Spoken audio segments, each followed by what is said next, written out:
This is Empty the Bench with Tom Albano. You two shut the hell up, because you know what? Dak Prescott is going to lead the league in touchdowns, and we're going to go back to the Super Bowl. You know, this is actually our year. People actually want to see the Dallas Cowboys and want to see them win. Nick Morgasen. What is this, Elon Musk with Twitter? When he almost tried to get out and there was a parachute clause basically in the contract that if he walked away, that he would have had to give $1 billion to Twitter to walk away. You had a deal that was binding. You somehow managed to magically disappear like Houdini. Now you made a deal with Bally's. Empty the Bench starts now. How about them Cowboys? We need the Cowboys on opening.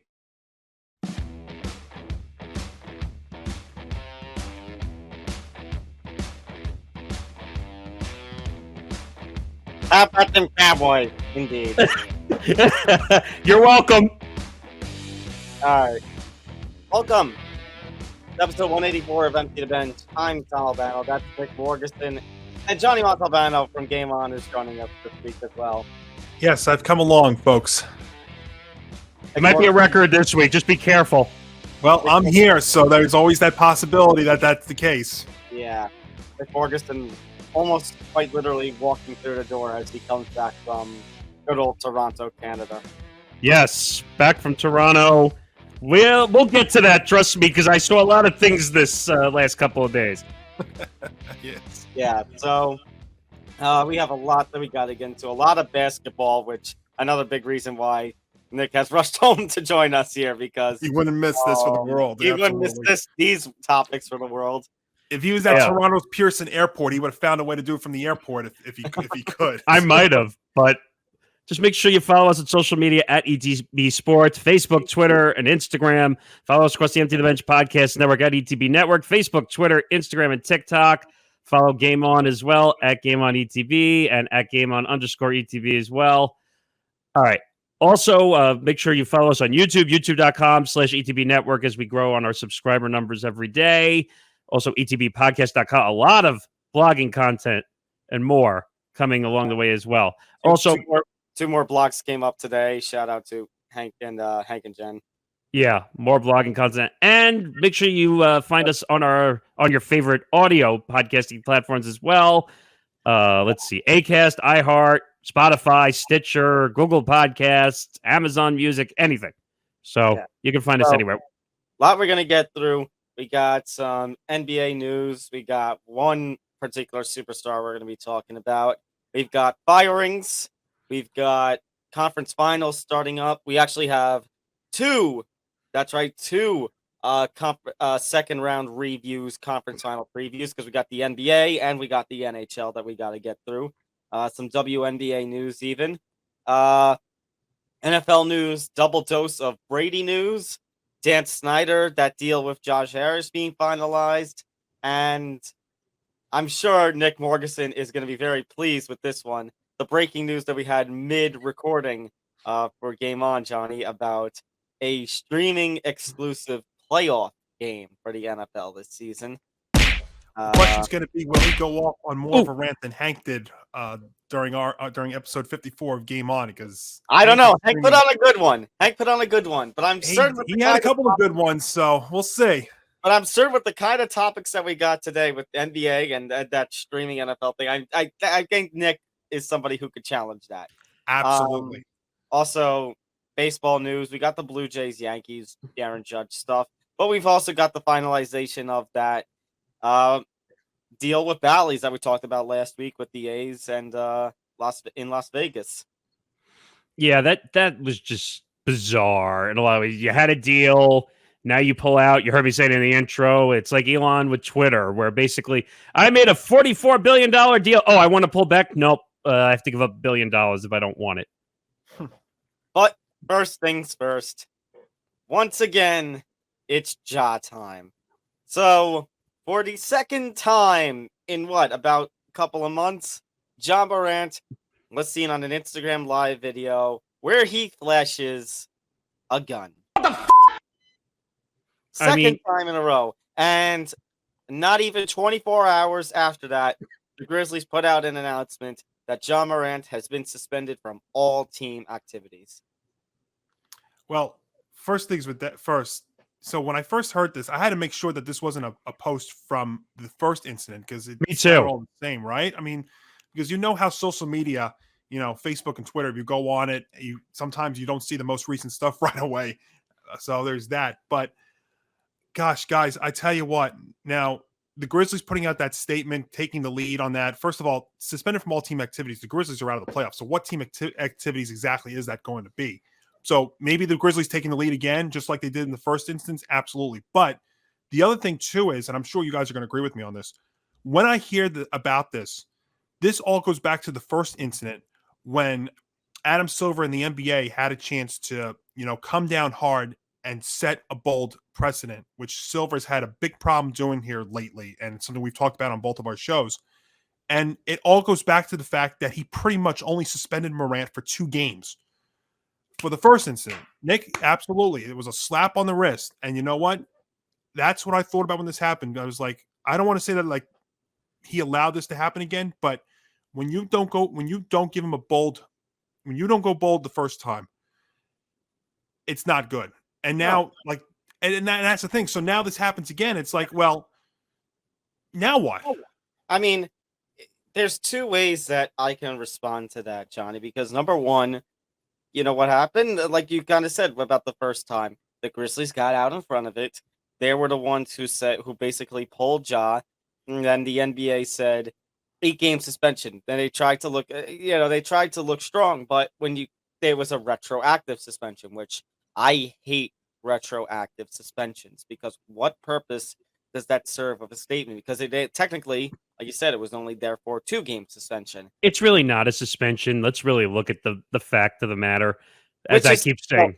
Well, hang on, I'm not finished because now it also goes on 2 degrees of hypocrisy. Number one, to get some biasness out of the way, the Knicks, how the Mavericks got caught for tanking for a second time, and they only got about $200,000 more of a fine than they did the first time. So and they got to keep their first round pick, by the way. Right, and they got to keep the top 10. Yeah, about how the draft lottery played out. So good going there. And number 2. Let me just say one thing, because the NBA is going to technically say that there's no way to prove that they were 100% tanking, even though I agree that they were tanking and everyone should perform. But the NBA is basically going to come out and say, well, you can't tell when they were tanking and you couldn't. But it's a load of BS, obviously. But that's what they're going to say. Okay, then I'll give you another degree of hypocrisy. I'm going to give you 2 words: Gilbert Arenas. Trust me, I remember when that whole incident happened. Gilbert Arenas, for most people who didn't know that incident, Gilbert Arenas and Javaris Crington, who's now in jail for life, by the way, basically decided it was a good idea to bring guns into the locker room. By the way, Gilbert Arenas has denied this, even as recently as his podcast that he does for whatever gambling company it is. I don't remember. And because that never happened, we weren't doing anything. Then why did you get suspended for the rest of that season? Why did your career never take off after that again? And that's the thing. This was one incident with a gun. And now Ja Morant's having a second incident with the gun. And now what? Now what's he going to get? 10 games, 15 games? Absolutely. Can't. He can't. He better not. And but you know what? I could honestly see it. And I'm just going to put it up on the screen already just because I know what's going to happen. Well, we'll get to him in a second. That's what you think about, though. I mean, but 8 games. Think about this for a second. He was in a strip club, which I guess that's not the big storyline of that whole thing, because we know athletes do that all the time. But yeah, that's not. Stephen A. Smith claims he doesn't, but well, that's a whole nother issue. Well, I was going to do it, but I didn't do it. But that whole thing with Stephen A. Stay off the weed.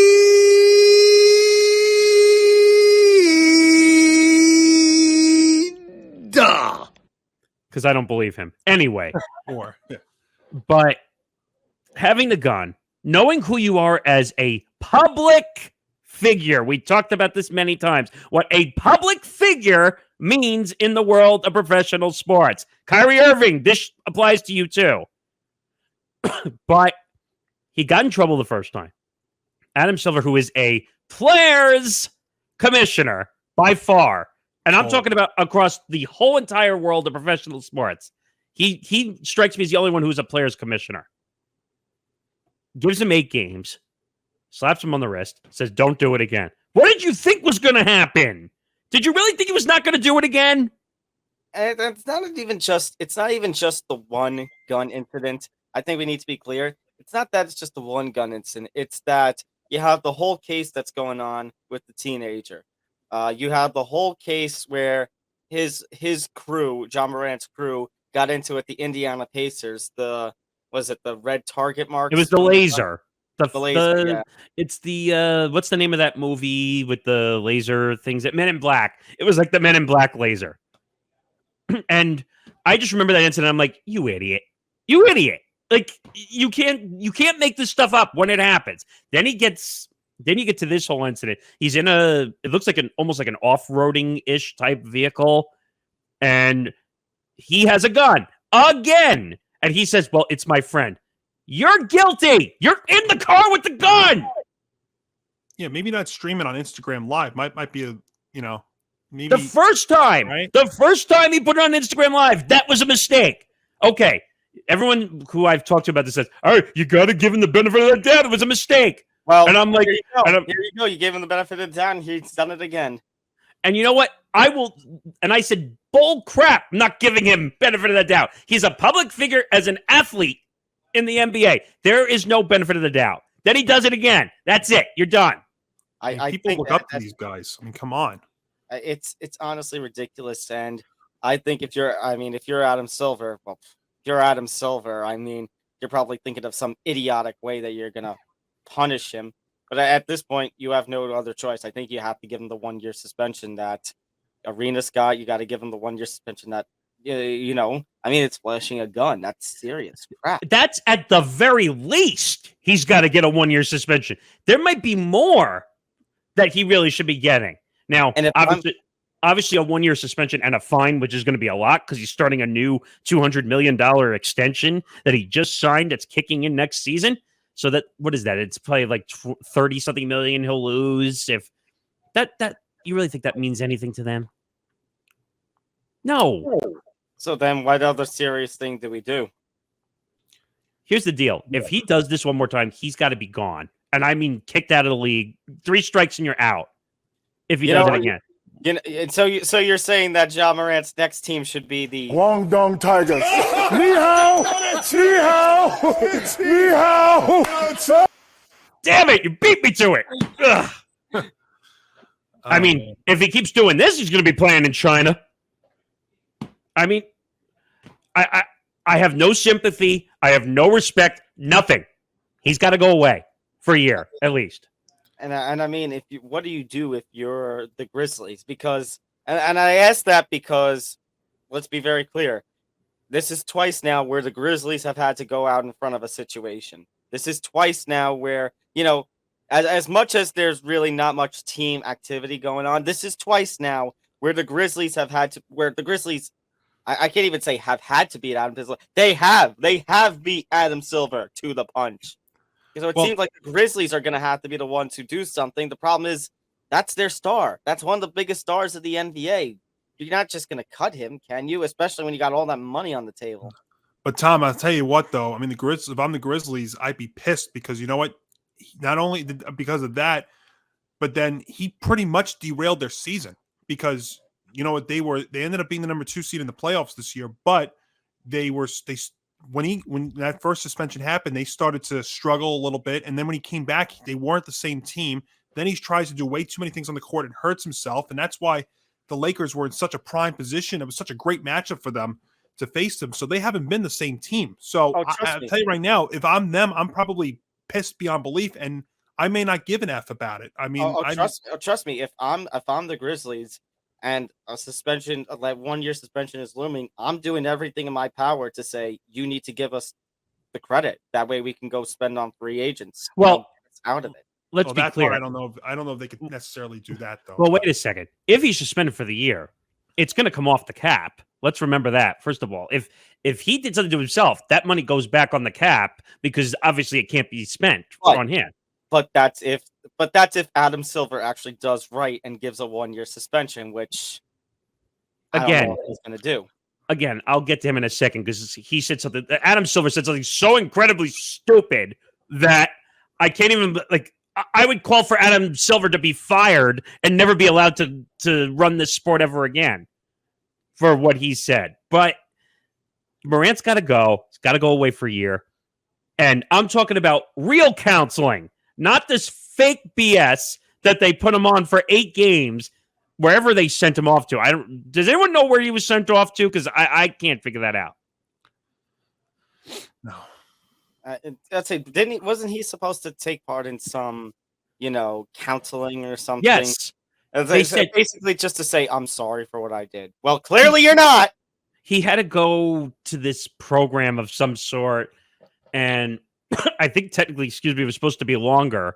And they let him out early for whatever reason. And well, it didn't work.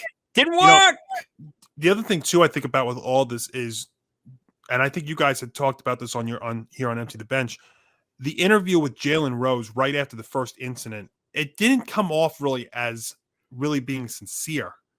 You're being too nice. Right? No, but that's what I'm saying though. So, I mean, between that and the whole Silver situation and everything else, I mean, it's almost, they gave him a new lease on everything and he completely botched it. And by the way, ESPN totally effed that one up. Jalen Rose effed that one up.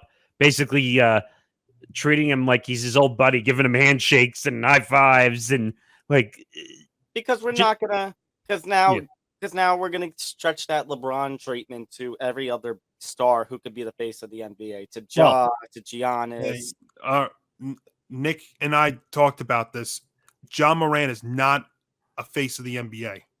Actually, and this is going to be harsh. This was even before these 2 incidents. He wasn't the face, and he wasn't in that upper echelon. I mean, but this just is just the last haul. I mean, he's not the face. He's not a face at all. No, that's a Johnny. I'll take it a stretch then. If I'm the NBA, all my marketing, all my commercials and I'm not putting Ja Morant in any of them at this point. You can't now. His stuff was already pulled. I think he had a Nike and a Gatorade commercial that were technically pulled off the market. But those are sponsors. That's not the NBA. Well, it's technically part of the NBA marketing because they work together. But yes, the G League and stuff is the Gatorade. Yeah. Okay, but I'm saying any commercials for the lottery, the draft, any commercials for the NBA's upcoming season, any commercials for even the championship that's coming. You can't put any Ja highlights in there. You can't. Yeah. No, and obviously, like I said, Nike pulled that commercial back. Now they're not saying whether they pulled their contract back, which is very interesting, by the way. But you're rethinking that now. I hope they pulled it back. I doubt they will. And actually, I don't know if it was the first incident or the second incident, when the first incident happened, his shoe deal dropped at the same time. So did they pull that back? I haven't heard that either. I think that was during the first time. Yeah. So this is a bad situation again for the NBA. And by the way, you were saying earlier about LeBron treatment. If LeBron ran somebody over with a car, Adam Silver would probably let him off with it. That's just the way I feel about Adam Silver right now. Adam Silver sees his stars like sacrificial lambs. He doesn't care. They can do whatever they want, and they'll get away with it as long as they make the NBA money. It's even more than just stars now. It's also becoming owners too, the whole Robert Sarver situation too. That's how bad he's become. But if this was the last guy on the bench, your 13th, 14th man, they'd be fired completely. They'd be gone because again, no one cares about them. Or would the team take action first though? They wouldn't even allow Silver to make that decision because the team would take care of it first. Here's the problem, and here's what people are learning from these situations now. But if the team takes presence first before Adam Silver, they win because they technically handled it first.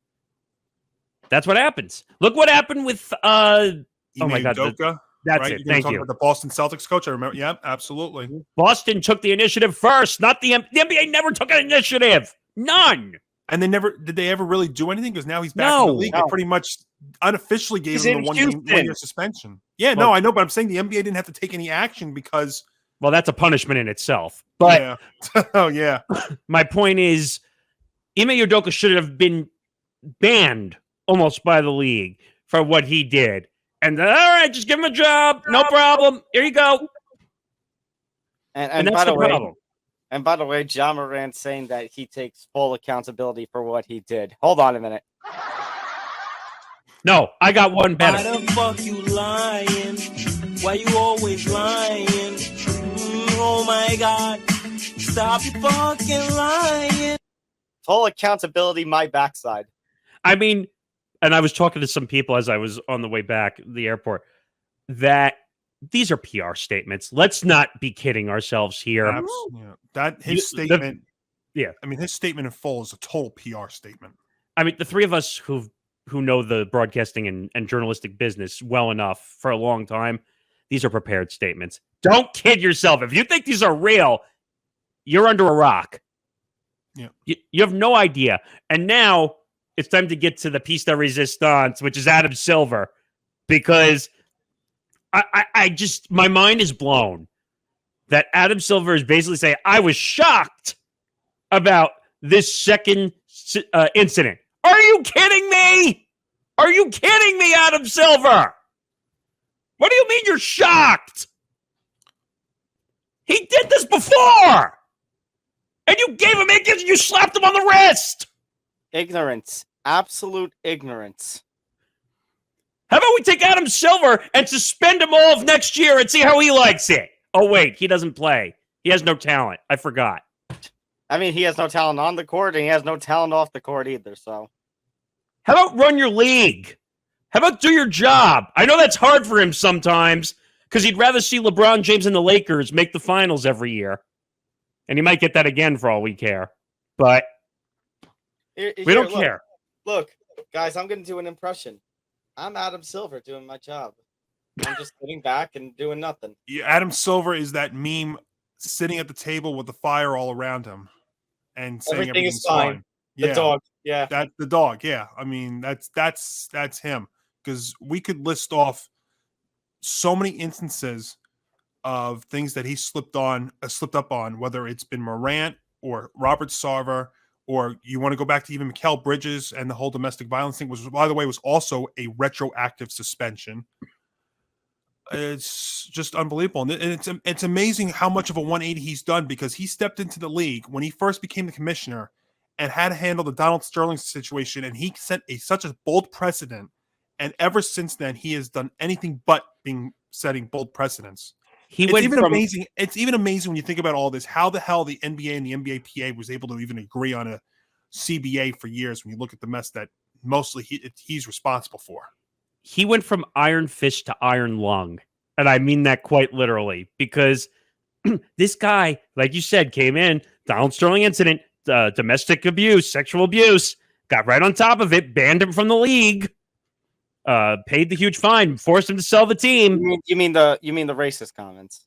I mean the racist comments, excuse me. But yes, I think he had some allegations of that as well with those situations. But my point is, basically got rid of him, made that bold statement, and ever since has basically let everything else go, which makes no sense. And the quote from Adam Silver, honestly, I was shocked when I saw this weekend that video. What do you mean? What do you mean you were shocked? You saw him do it once. This is your fault. 8 games. That's all I got to say. 8 games. So we called Roger Goodell Mr. 2 games. I think Adam Silver's nickname should be 8 games at this point. Adam 8 games Silver. Clearly a player's commissioner. And I thought, like, back in the day when MLB had commissioners that were players commissioners, because mostly MLB is a player sport by far. Now the NBA is taking that title. I mean, but you look at the Robert Sarver thing, and he was kind of relaxed too. Now, maybe you can say part of that is also because guys, who do the commissioners work for? Well, the owners. Obviously. So, of course, so technically he would be punishing one of his bosses, which he's obviously not going to do. If he's not going to punish one of the players, he's not going to punish one of the guys that he works for. So that's why Adam Silver is not a players commissioner. He's a do-nothing commissioner. Well, that too. But I'm just looking at the Morant statements because I'm just getting incensed as I'm reading them. Quote, I know I've disappointed a lot of people who have supported me. Quote, this is a journey and I recognize there is more work to do. My words may not mean much right now, but I take full accountability for my actions. I'm committed to continuing to work on myself. Huh? Well, Clearly he you're does not. have one.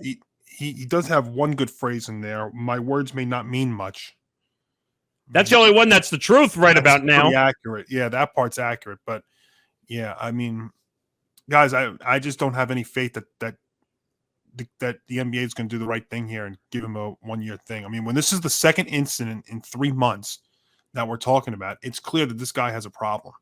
And by the way, this BS that I'm hearing that he's blaming his friends for having the gun, they're your friends. Yeah. At this point, I'm just going to go dark and I'm going to go say it. You know when the league would actually do something? When it's too somebody's late. dead. When When it's too dead. late. Yeah, when it's too late. That's But that's every sport. They wait until the danger zone hits to do anything. But the NBA, like, except right now, possibly one of the better commissioners in sports. Dare I say his name? yeah, Gary Bettman. I can't believe I'm going to say this next statement though. But the NBA is a smoking gun, and I mean that quite literally. And I know people are going to misconstrue that statement when I say it. But the NBA is a smoking gun because they can't handle incidents when they happen. They don't know how to handle it. And it's like you're waiting for the one that's going to cause all the dominoes to fall. Do you know what team has probably been fined or taken the most punishment for doing anything in the last year? The Knicks. The Knicks, exactly. With the whole tampering thing with Jalen Brunson, they were the one team that actually did get fined or something and get doctored a pick because of it. Mavericks tanking, Mikal Bridges with the domestic violence, this Ja Morant stuff. It's like yeah, maybe I'm being a little biased as being a Knicks fan, but come on. It doesn't. Oh, that's make sense. That's a Hank thing right there. I see what you did there, Tom. Yeah.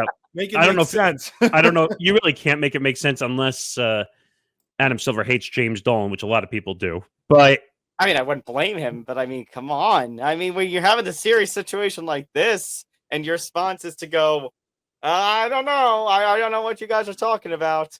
basically flying on the seat of your own pants. But the point I want to make also is Silver was told ESPN, this was crazy. Quote, we talked directly about the consequences first. Before we got to a subsequent potential to have done something wrong, we were very focused on the misconduct that was in front of us at the time. Frankly, most of our conversation was about how incredibly serious the first incident was of waving a firearm on social media. What? Serious? What? You give 2 games for serious. What? Adam Silver's talking out of his ass. Like, and again, you guys both know this is my favorite sport. No, and I get frustrated when you have a dumbest commissioner of all time running it. And it's funny that Ja Morant is has these incidents with a gun. And you know what? The way that Adam Silver is acting, I think was on crack. Yep, that's about right. And it goes on because he apparently had a lot to say to ESPN, by the way. Again, the consequences there, an 8-game suspension was pretty serious. It's something that he... Just wait, it gets better. And something that he, at least to me, seemed to take incredibly seriously at the time. And we spoke for a long time about not just the consequences that could have on his career, but the safety issues around it. Morant could have injured, maimed, killed himself, someone else with an act like that, and also the acknowledgement that he's a star. He has incredibly huge following, and we discussed my concern, and I thought he shared with me that millions, if not tens of millions of kids globally would have seen him do something that was celebrating in a way that act of using a firearm in that fashion. What? So you actively have a conversation with him. I'm sorry that I played that laugh sound and it was just completely mistimed about potentially killing somebody, killing himself, or more importantly, as you were talking, well, I shouldn't say more importantly, but as you're talking about, Nick, the freaking millions of people who might look up to him in a public figure capacity. He's holding a gun, and you suspend him 8 games technically too. Something's not. Wait a minute. Something's not adding up. So you told him it was a serious incident. That's one. Number 2, you tell him he could have killed somebody or himself. This is 8 games. Look at all the failure. Well, Oh my the only God. thing I could say to that is if you remember what he said after they met the first time, he had said how he actually believed that it was a very serious matter, and that's why he ended up only getting what he got. If it's such a serious matter, 8 games is not enough. No, look, I mean, there's no arguing that. I don't know if Adam Silver is just dumb or ignorant or both. It's Never Neverland. That's what it is. It's a players' league. That's the answer. Because if I suspend Ja Morant for a year, how much money am I going to lose? That's what the answer is here. Hey, Adam, here's a better question. How many lives are we going to lose? And what is it going to take? I mean, seriously. I've said it's going to take an incident where Ja Morant's involved, where somebody gets killed as a result of Because the you gun. know what? Say this too. Just one other thing about Morant. As much as he's an athlete, as much as we look up to him, you know what? He's young, and sometimes when you're that young, you're also don't use the best judgment in the world. You mean young? You mean wait a minute? You mean young, dumb, and stupid? Which is again the problem with sometimes looking up to athletes. But I will go a step further. If they don't take this suspension, if they don't give him a serious sanction for this, if they do nothing, if Adam Silver does like little with this, and an incident happens where Ja Morant is involved and there's something bad that happens where somebody nearly dies or does die, I think that blood's on Adam Silver's hands. Of course it is. If they give him, let's say, because we know how to, let's say he gets 20 games, which is not enough. But if he gets 20 games, then during that 20 game suspension, because you can't watch him all the time, it's not like you're gonna have supervised.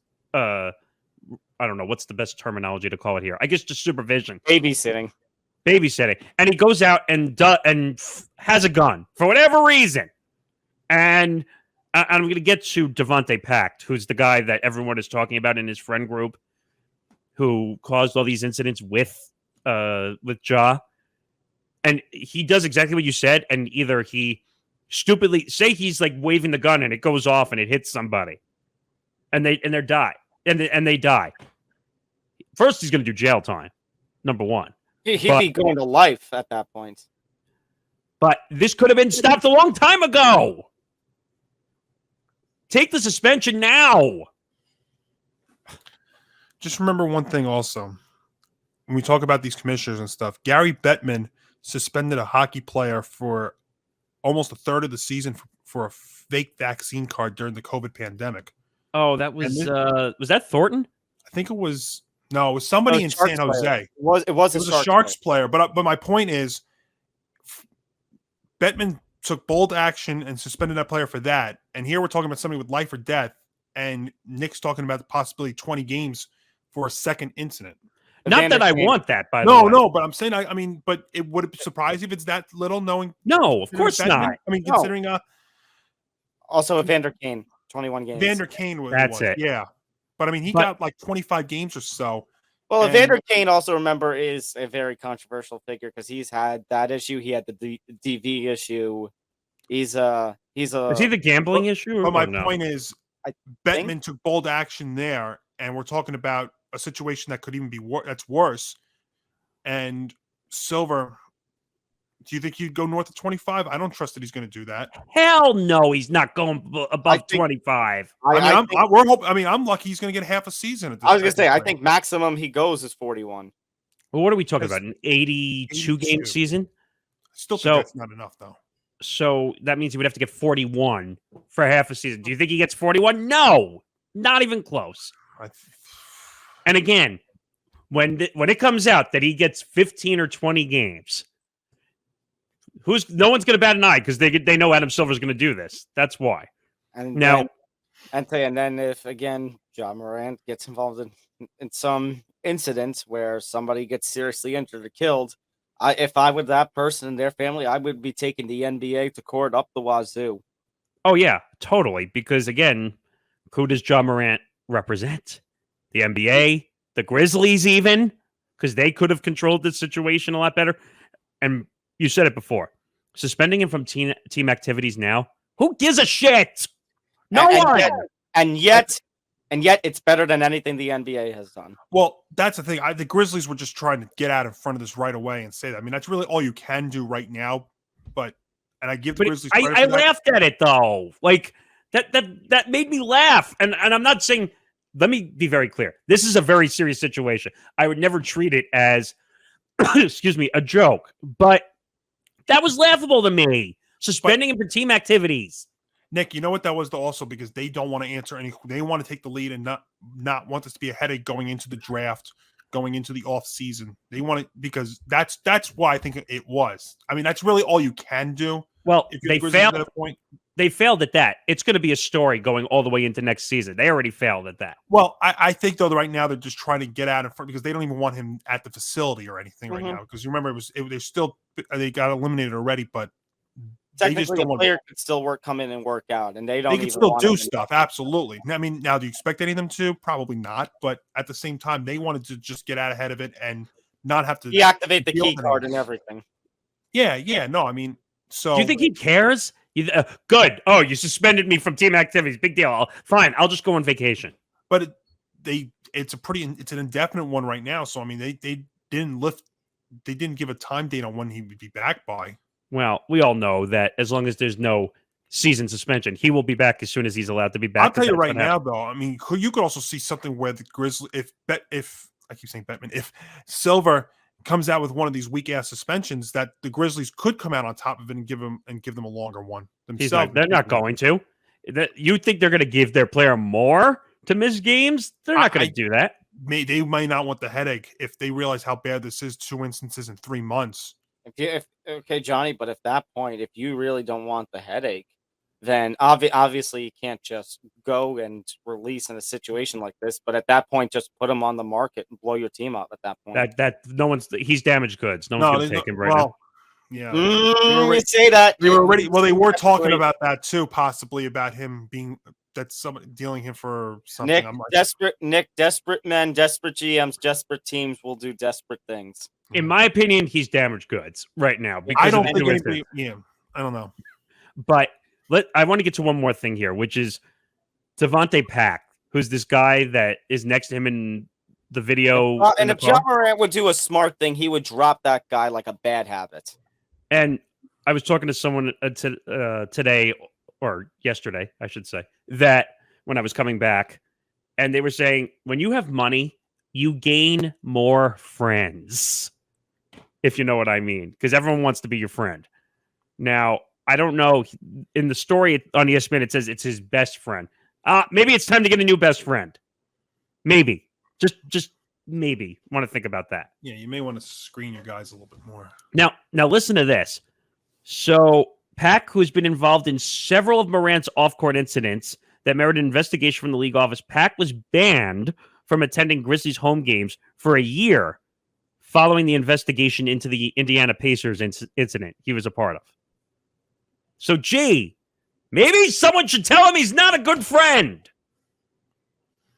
I don't understand this. I don't think John gives a you know what.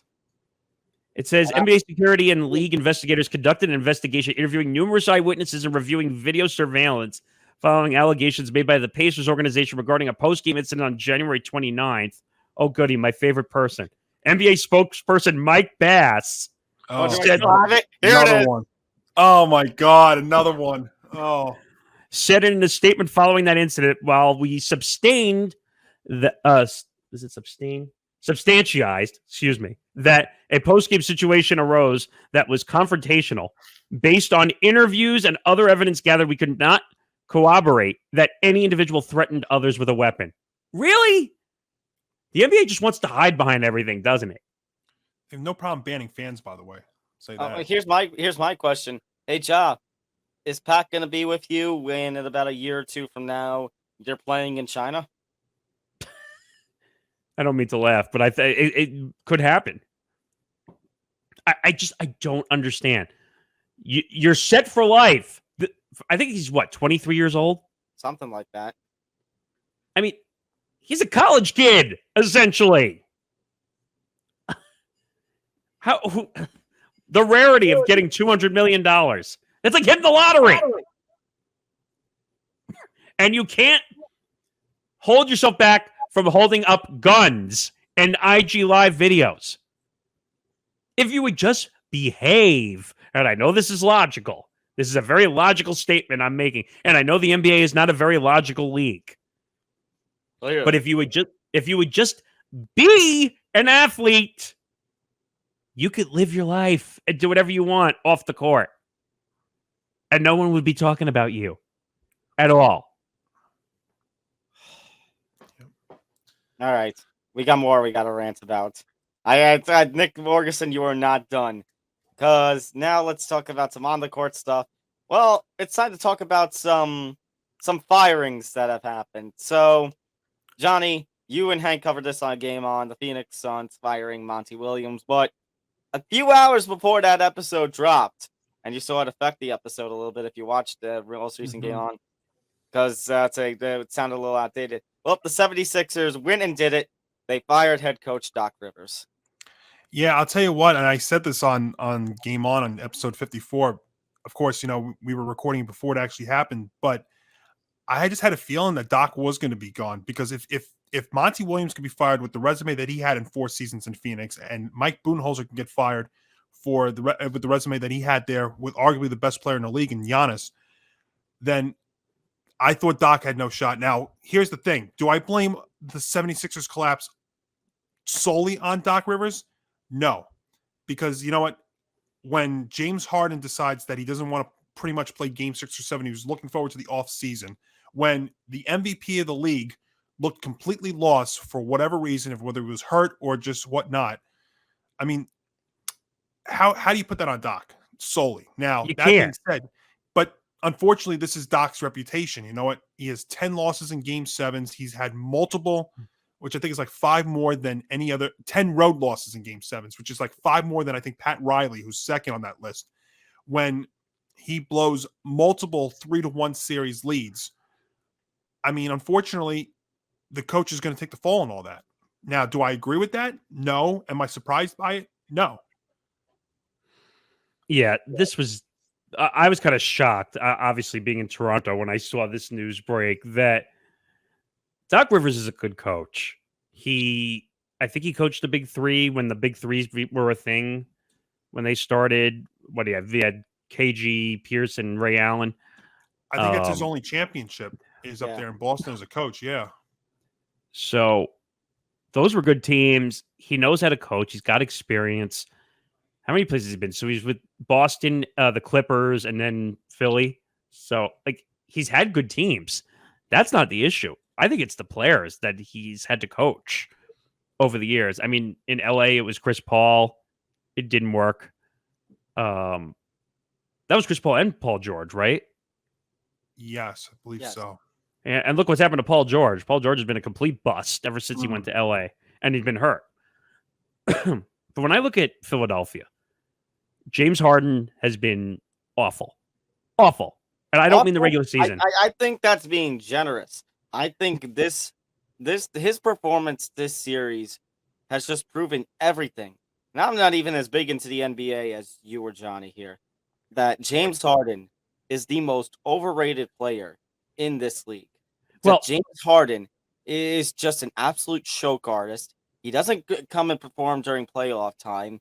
He just knows how to, and I kind of like Johnny said, his attitude, he didn't want to win a championship. He wanted to go home. Well, again, he's in the league for the money, and he's clearly proven he wants to be in the league for the money, to party, to go all over the world and travel. And again, his mind is not in it to win a championship. Well, ironically, I could compare him to Russell Westbrook because he hasn't won one either. So he's his clutch skills are weak. His emotion is not there. His hustle is not there. And now he's going to decline his player option to become a free agent, and he's likely going to go to the Suns Could get him be out. with KD, to be with CP3. You know what? I think we need to change the name. I think we need to change the name of the Phoenix Suns if this happens to the Phoenix Choke Artists. That's good. Actually, and you and I were thinking on the same page on that one. Basically, when you look at the Suns, first of all, the Suns, what a disappointment the Suns were this year also. And Monty Williams, who took the fall for the Suns, when Monty Williams has been really good down there in Phoenix. But Nick, but remember, can't fire the player, so you fire the coach. But I think the Monty Williams situation is a little bit different, though, guys, because what does Phoenix – and I brought this also up on Game On Tuesday. What does Phoenix have right now? Well, they have a new owner in Matt Ishbia. And I think that's kind of like I think that's kind of the trend that I was thinking about was, this was Ishbia's first year there. Monty Williams was not his guy. Usually when you have new ownership or new general manager or whatnot, they want their own guys. And you even saw the story from Woj the day after the firing that apparently him and Williams, Ishbia and Williams, did not really get along that well. So in that regard, it's not really that much of a surprise there either, because usually a new owner wants his own guys. But I don't think it matters, by the way, what coach you bring into Phoenix. You could bring back Red Auerbach from the early Hall of Fame days in Boston. He won't win a championship. He won't win a championship with that team. Kevin Durant can't lead a team. Everyone says Kevin Durant's a leader. Kevin Durant's a choke artist. Well, like major. Like on a level of 0 to 10, he's a 10 when it comes to a choke artist. Part of that also was bring him, Phoenix trading him over there. And by the way, the Nets got the better end of that trade, by the way. Oh, yeah. Big time. Right? Well, I mean, it makes up for the fact that they lost both ends of the James Harden deal, but they get rid of Durant. It seems like they've got a star in the making there in McBride and whoever else they've got there. But the thing with Durant was Phoenix trades for him and he's hurt when they get him. And then he got hurt on the first layup line. He gets hurt, like he plays a few games and then he gets hurt in pregame warmups and misses more time. So the chemistry was never there. And then there's the annual, it seems like, Chris Paul curse in the playoffs where he gets hurt. Look, it's guys, like, that the signs were there. Everybody thought that Durant going over there was a lock, and it's like it's not a lock when the two stars there, Booker and Durant, don't gel together. I mean, you're missing one word. Oh, what? Oh, no, what's the word you're missing? You're missing a very important C word when it comes to a team. Chemistry. If you don't have chemistry, when you look at these guys, they all want to play together. CP3, KD, Booker, who's the center again? I forgot his name. DeAndre Ayton. Yeah, who I think the Knicks should target, but who I personally don't like his game, by the way. Look, guys, it's CP3. Now I'm gonna do a magic trick. Ta-da! He's gone. His playoff performances. That was good. Oh man! But when you look at the Suns, I don't think it matters what coach. Red Auerbach, Phil Jackson. You could bring back anybody. That team wouldn't win because those guys don't gel together at all. Devin Booker wants to go run off with a Kardashian. James Harden's already run off with a Kardashian. All they care about is their life outside the NBA. The NBA is secondary to these guys. And you think, speaking as Knicks fans, that these guys would take a lesson from the Dolan experience, that just because you have all these, you buy all this talent doesn't mean they're going to have the chemistry and make a good team. I know that. Absolutely. I mean, look at the Rockets when they tried to put James Harden and Chris Paul together. Oh, look what happened. Look what happened in Game 7. That they both had the opportunity to erase their, non-clutchness. They can't win in the playoffs. And then didn't they go something like 3 from 27 from beyond the arc or something like that in that game? It was like 3 for 30 something or something from 3. It was like, and James Harden was like 1 for 17 or something. It was ridiculous. And going back to the Phillies and to the 76ers for just a second, look at the games that Philly won and how well Harden played, and look at the games they lost and how poor Harden shot. No coincidence. By the way, he looked, and Tom was saying this right, he looked invisible in Game 7. He just like he basically, I'll give you one. He melted like the Wicked Witch. I mean, and then invisible, disinterested, whatever adjective you want to use, and then in the second half, it happened so quick in that third quarter where Jason Tatum outscores Philadelphia by himself in the third quarter, and Tatum puts together the best Game 7 performance in NBA history, giving Steph Curry that award for about 2 to 3 weeks. You know what's insane to me? Jason Tatum looked lost for most of that series. Lost. They could have won that series earlier. That's kind of the point with Doc Rivers, though. We're tying this all together. It's like, you know what? Up until the last 5 minutes of Game 6, that's when Tatum took off. It's like, you know what? You had a chance to bury them, and you gave him new life, and he ran with it. People were burying Jason Tatum. They thought he was declining for a moment because of how bad he was shooting. They're like, what's wrong with this guy? Star got his contract extension. He's with the Celtics. And then he breaks the record in Game 7. And, I mean, I don't know. When I look to wrap this up kind of in a way, when I look at faces, to go back to that for a second, faces in the NBA, Jokic is the guy I look at right now. This guy broke a record the other day with 30, 20, and 10 triple doubles. And 70% field goal percentage too. And some of those shots he took in Game 1 against the Lakers were just unbelievable, circus-like, and he was still making them. By the way, in Game 1, 258 total points scored in Game 1, by the way. So this has been the NBA playoffs this year have been about offense. Not defense, offense. Yeah. Well, yeah, and that's going to be very curious to see what happens with the Heat here, because the Heat are that one team that's still left. That's like the old school basketball and I saw it against my Knicks. You know what? They played solid defense. They took the shot clock down, very, long possessions with the ball and offense, and wore the Knicks down. And I don't know if they're going to be able to do that against Boston. I think they had some favorable matchups along the way.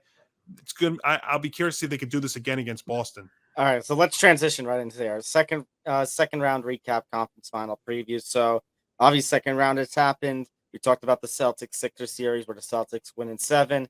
We talked the other Eastern round conference matchup, the Heat beating the Knicks in 6 games. And I think Johnny, you and Hank pretty much said it best on Game On. Disappointing. But Jimmy Butler did play out of his mind. Were there things that the Knicks could have done better? Absolutely. But you know what? This season is still absolutely a success, because who would have thought the Knicks would have been a 4 seed? Who would have been a 5 seed? Who would have thought that they would be Donovan couldn't believe how many people were in the opening round? Who would have thought that they got to 6 games in the second round? I mean, think about it. They got through to the second round with, let's be fair. I mean, I'm a Knicks fan. I can tell you this. There's no superstar in the Knicks right now. There's a bunch of good players, but there's no star. So we thought it was going to be another first round exit when the season started. I kind of thought Cleveland was actually an okay matchup, because I thought the Knicks were actually deeper when the season started, Johnny, not the playoffs. No, I didn't think the Knicks were a top 8 team when the season started. I thought even with the moves even with bringing in Jalen Brunson, I thought the East was so deep this year that the Knicks could have had a pretty good year and still not made it. Now, I've had some crumblings along the way, but I'm with Johnny, by the way, on that. I don't think they were a top 8 team. They really played their way into the playoffs the second half of the season. I'll tell you what it was, though, Nick. The best free agent signing of the offseason was the Knicks with Jalen Brunson. The way that he played. Also think about this, too. Not trading for Donovan Mitchell, which allowed other players to contribute, was, I think, the right move. And also, the most under-the-radar trade deadline pickup in Josh Hart. And you saw Josh Hart played his heart out, pun intended, in both rounds. And he was probably the one consistent player they had against the Heat when Jalen Brunson was injured, when he was trying to play in that bum ankle, when Julius Randle looked like he ran out of gas too. And the Emmanuel Quickley injury in that series, while it didn't seem like it meant much, was kind of a big deal, because it took 10 to 15 minutes off the court that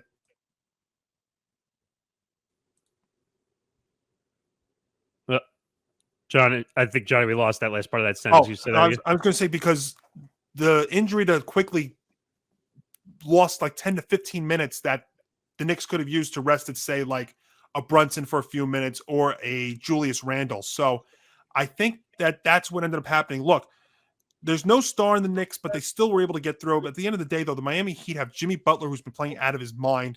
They've got, Bam Adebayo's had a great postseason. Strauss has stepped in and done well. Kyle Lowry's a nice pickup. And they're doing this also without, the sixth man of the year. So I have to give Eric Spoelstra's group a lot of credit.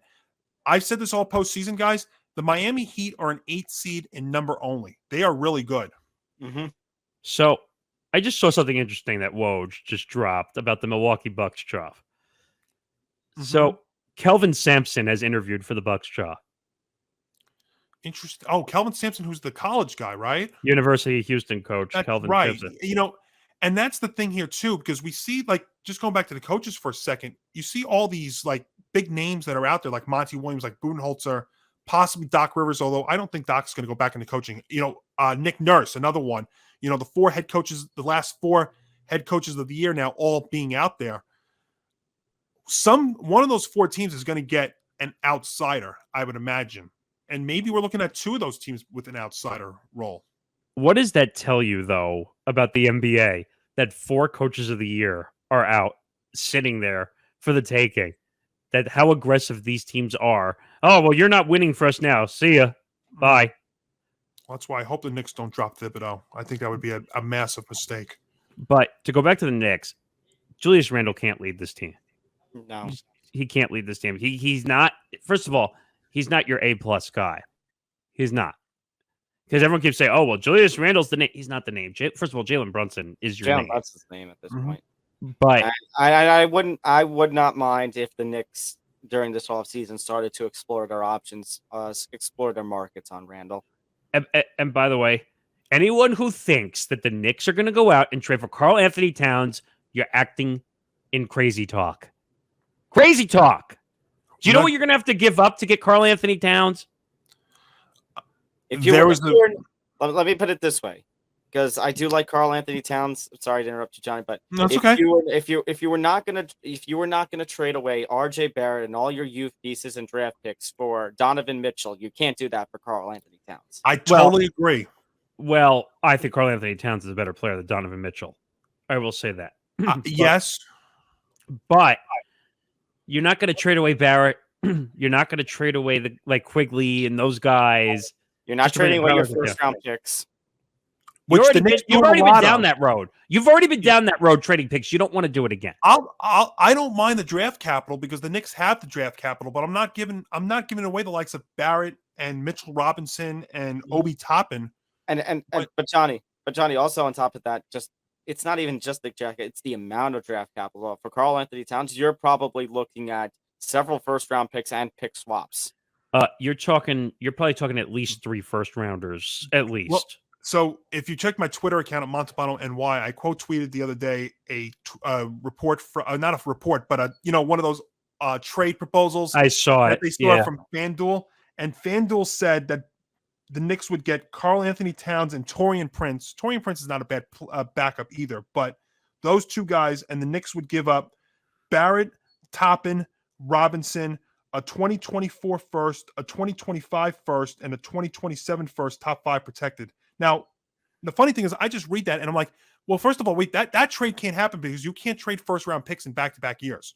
So yeah, I was about to say, wait a minute, how can that even happen?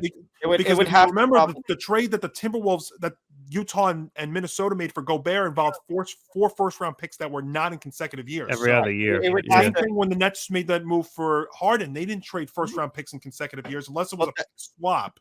Well, that's the thing. I think it actually makes that deal worse because it would have to be a 24 first, a 26 first, a 25 swap, and a 27 swap, with maybe the 26 being the first round protector. I'm not doing it though. I'm not doing that. The Knicks need a star. I mean, they're still lacking a star, but I like the development that this team is building. I think we got to keep it going. Wait. The thing to do. I mean, you look at the success of Jalen Brunson is you continue to build with your youth. You play the course as it is until, like I kind of alluded to a couple of weeks ago, I think with Nick, you are able to get out of that bad reputation that you had under Dolan so much that one star in free agency decides to come. Here's the problem. What we're noticing, no one's willing to take the money from the Knicks. Have you noticed that? Like, no one's willing to take the free agency deal from the Knicks. They don't care. The money obviously means nothing to them. They don't want to be with the Knicks because they know that James Dolan is going to be a beast and he's just going to ruin everything. again. Well- So continue to do what you're doing here to get out of that reputation that one of them will do it. I let's just don't let your chickens hatch. What is that dumb saying? Don't let your chickens hatch. Don't count your chickens before they hatch. That's it. Thank you. That. And I also wouldn't be dumping Tom Thibodeau right now. I mean, No. somebody on some radio hosts thought that the Knicks should dump Thibodeau and get Doc Rivers in here, and I wanted to scream. I don't have much of a voice left right now to begin with. Wait a minute. Tell me how that makes any sense whatsoever. It doesn't, because how many years am I getting Doc? Maybe 2 if I'm lucky. He said it in the presser at the end. He said, "I think I have 2 years left." I'll tell you right now, I don't think Doc's going back to coaching. If you want me to make my bold prediction where Doc's going to be next year, he's going to be in the broadcast booth somewhere. He's wanted to be back coaching Philly. He wanted to be, and it's not necessarily all his fault. I mean, it's sad that he ended up being the fall guy for all of it, but I don't know. But look, at the end of the day, it's been a very successful year for the Knicks, and I'm very happy now going to the offseason. It's a much different field than in years past. Let's. Yeah. But Julius Randle, guys, the offseason is going to be all about him because he's the guy that's going to be talked about a lot this offseason. They should trade him, but we know they're not going to do that. All right, let's look at what are the other series we got to look at here. We already talked about the Nuggets and Suns. I think the only one you got to mention is the Warriors and Lakers, which super entertaining series. Let's put it that way. I mean, the Warriors fell apart, and I knew that was going to happen at some point just because they're not the same team. They had their dynasty. They won 3 championships in 5 years. I mean, yeah, but you know what? They were still a talented team, and you know what? I kind of mocked this kind of matchup happening in the playoffs, but wow, did it actually kind of deliver in terms of intensity and drama? I'm just surprised how well the Lakers played. That's what kind of surprised me because again, the Warriors were still the favorite to win that series, but yeah, you know what it is though, guys? LeBron is turning back time. Anthony Davis is looking great. Those two together, we're finally seeing the potential that we've been expecting from the Lakers, but it's also not been them. You know, it's been Hachimura's stepped up well. Lonnie Walker's had some moments too. I mean, that they're actually, it's more than just LeBron and AD, but the fact that those two are together and, you know, turning back time a little bit is. It's big playoff LeBron. Yeah. Well, you know, he had a very favorable spot there. I thought that was the perfect spot, Tom. You know, when I was on with you on ETB a couple of weeks ago, we had talked about the Lakers and the Lakers and the Grizzlies, and I said that was a series again. You know, take the seeds out. I mean, I thought that was the perfect matchup for LA. And you know, LeBron's again, he's been battling them, the Warriors, and Father Time here. And I think the biggest key when you look at them in this conference finals against the Nuggets is, can they just keep it to Jokic? Because I actually think they are the deeper team against the Nuggets, and I also think that AD could also slow down Jokic enough that they could do enough. I mean, we didn't see that in game 1, but I wouldn't be surprised if the Lakers pulled this out in 7. I really wouldn't. I mean, I think Denver obviously can run more than the Lakers. Lakers are the oldest team in the NBA. Yeah. Now, when you have guys like Aaron Gordon and Jokic and oh my God, the point guard who was always injured, Murray, who I like, by the way, when he's not hurt and he's healthy and he can run. Those 3 can outrun LeBron and AD. By the way, AD's got to be healthy for a full series. Yeah. For this team to compete. If AD is healthy and LeBron can be, 80% of himself, then they will go a long way and make this a long series. I don't think they win, though. If Jamal Murray is what he was like in the 2020 bubble against the Lakers, I think this series is going to be very short. I think, and then the Nuggets will destroy them. But I think maybe they'll steal one at home. The Lakers, I'm saying stealing at home, but that's kind of what they are. At this point. If they win game 2, I mean, this series totally turns going back to LA. The problem, I think Denver's one of the best home teams in the NBA, though, this year, if I'm not mistaken. Right, but they've got the home field advantage. You're right. Yes, the problem, guys, that I have is that the Nuggets do not have the proven. I mean, granted, the Lakers only have 1 championship since LeBron has been there, 1 deep run, but the Nuggets also just don't have the kind of successful experience. Yes, but I think finally that team is coming together chemistry-wise. Again, by the way, I don't count that championship in the bubble. I know, yell at me, say whatever you want. I don't count that championship. Here's my question. If the Nuggets do end up pulling this off, how do you see them competing against a historical team that has had success like the Celtics, who were in the finals just a couple of years ago, or the Heat, who were in the finals a couple of years ago? I don't know if I like that. First of all, if it's Nuggets Heat, I think Nuggets are going to wipe the floor of the Heat. That's just my opinion. The Celtics, much different. I think that's going to be battle all the way to the end in 7 games. Miami's a better matchup for Denver. Oh yeah, big time. Because the only guy you're worrying about is Jimmy Butler. Yeah. So here's what I'm gonna say on that.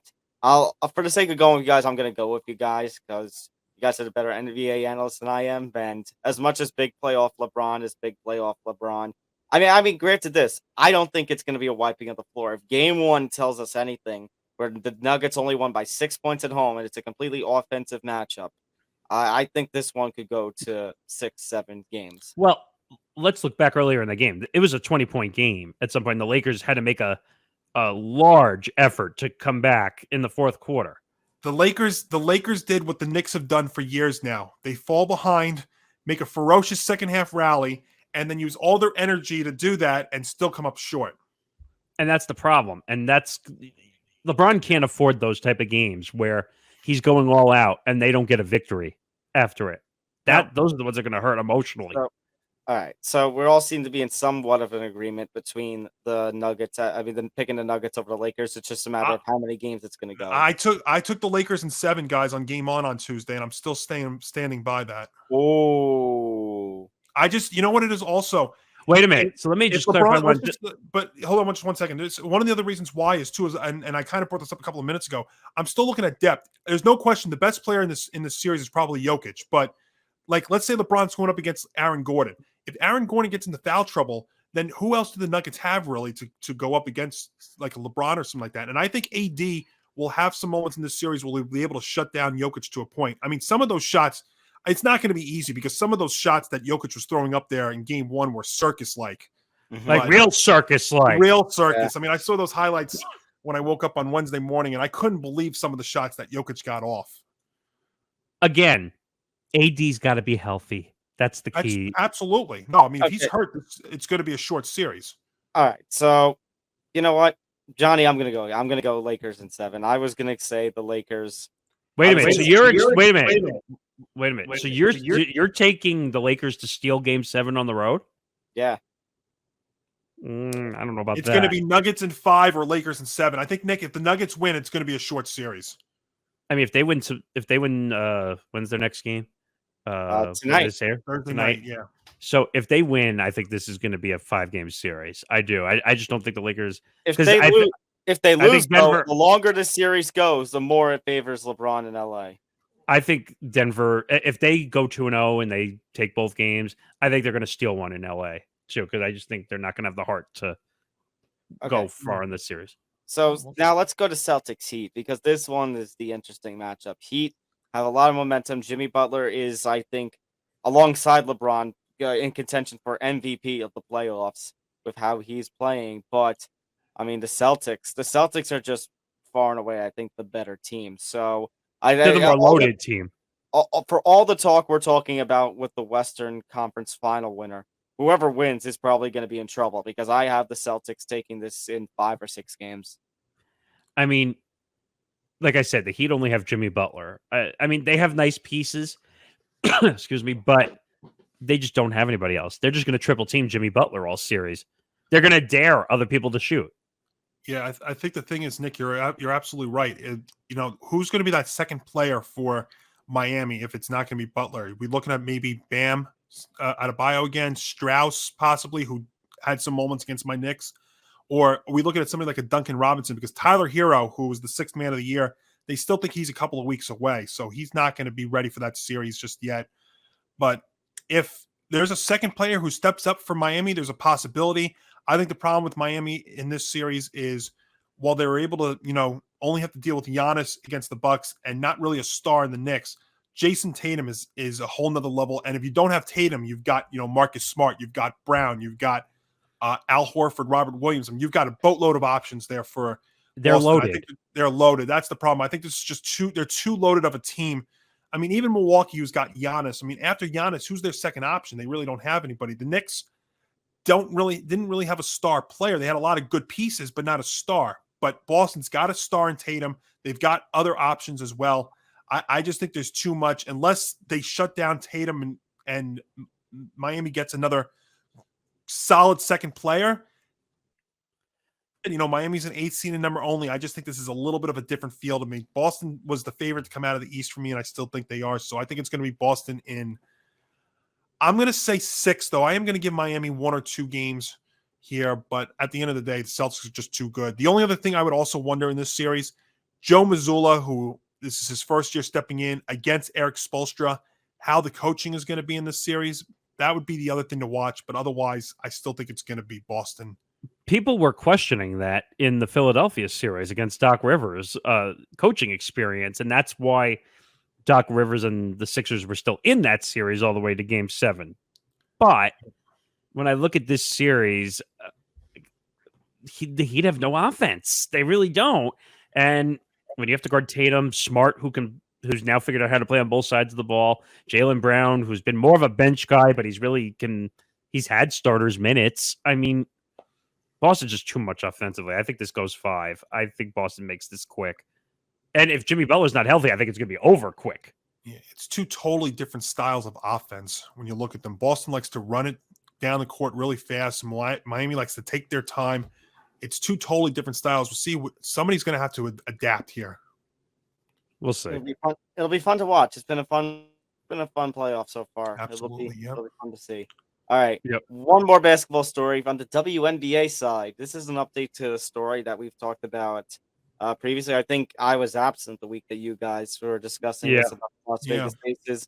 So the league has rescinded their 2025 first, and Becky Hammon, who actually has been in consideration for a number of years now for a number of NBA teams for potential first, female head coach position, which Nick and I think in a late March episode, were advocating for tremendously. She has been suspended 2 games by the WNBA for, quote, violation of league rules regarding impermissible player benefits and workplace policies. Yeah, this is not the first time. We don't just see this in sports. You're seeing this in talk show entertainment.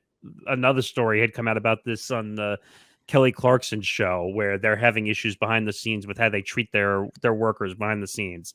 So, or with Ellen, her show, with all the alleged abuse that went on behind the scenes.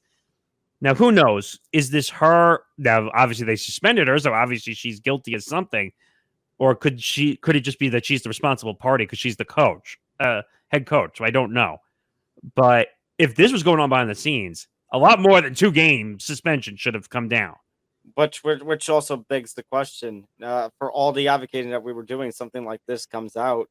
Does this ruin Becky Hammon's reputation? Does this ruin any chance of her ever getting to the NBA?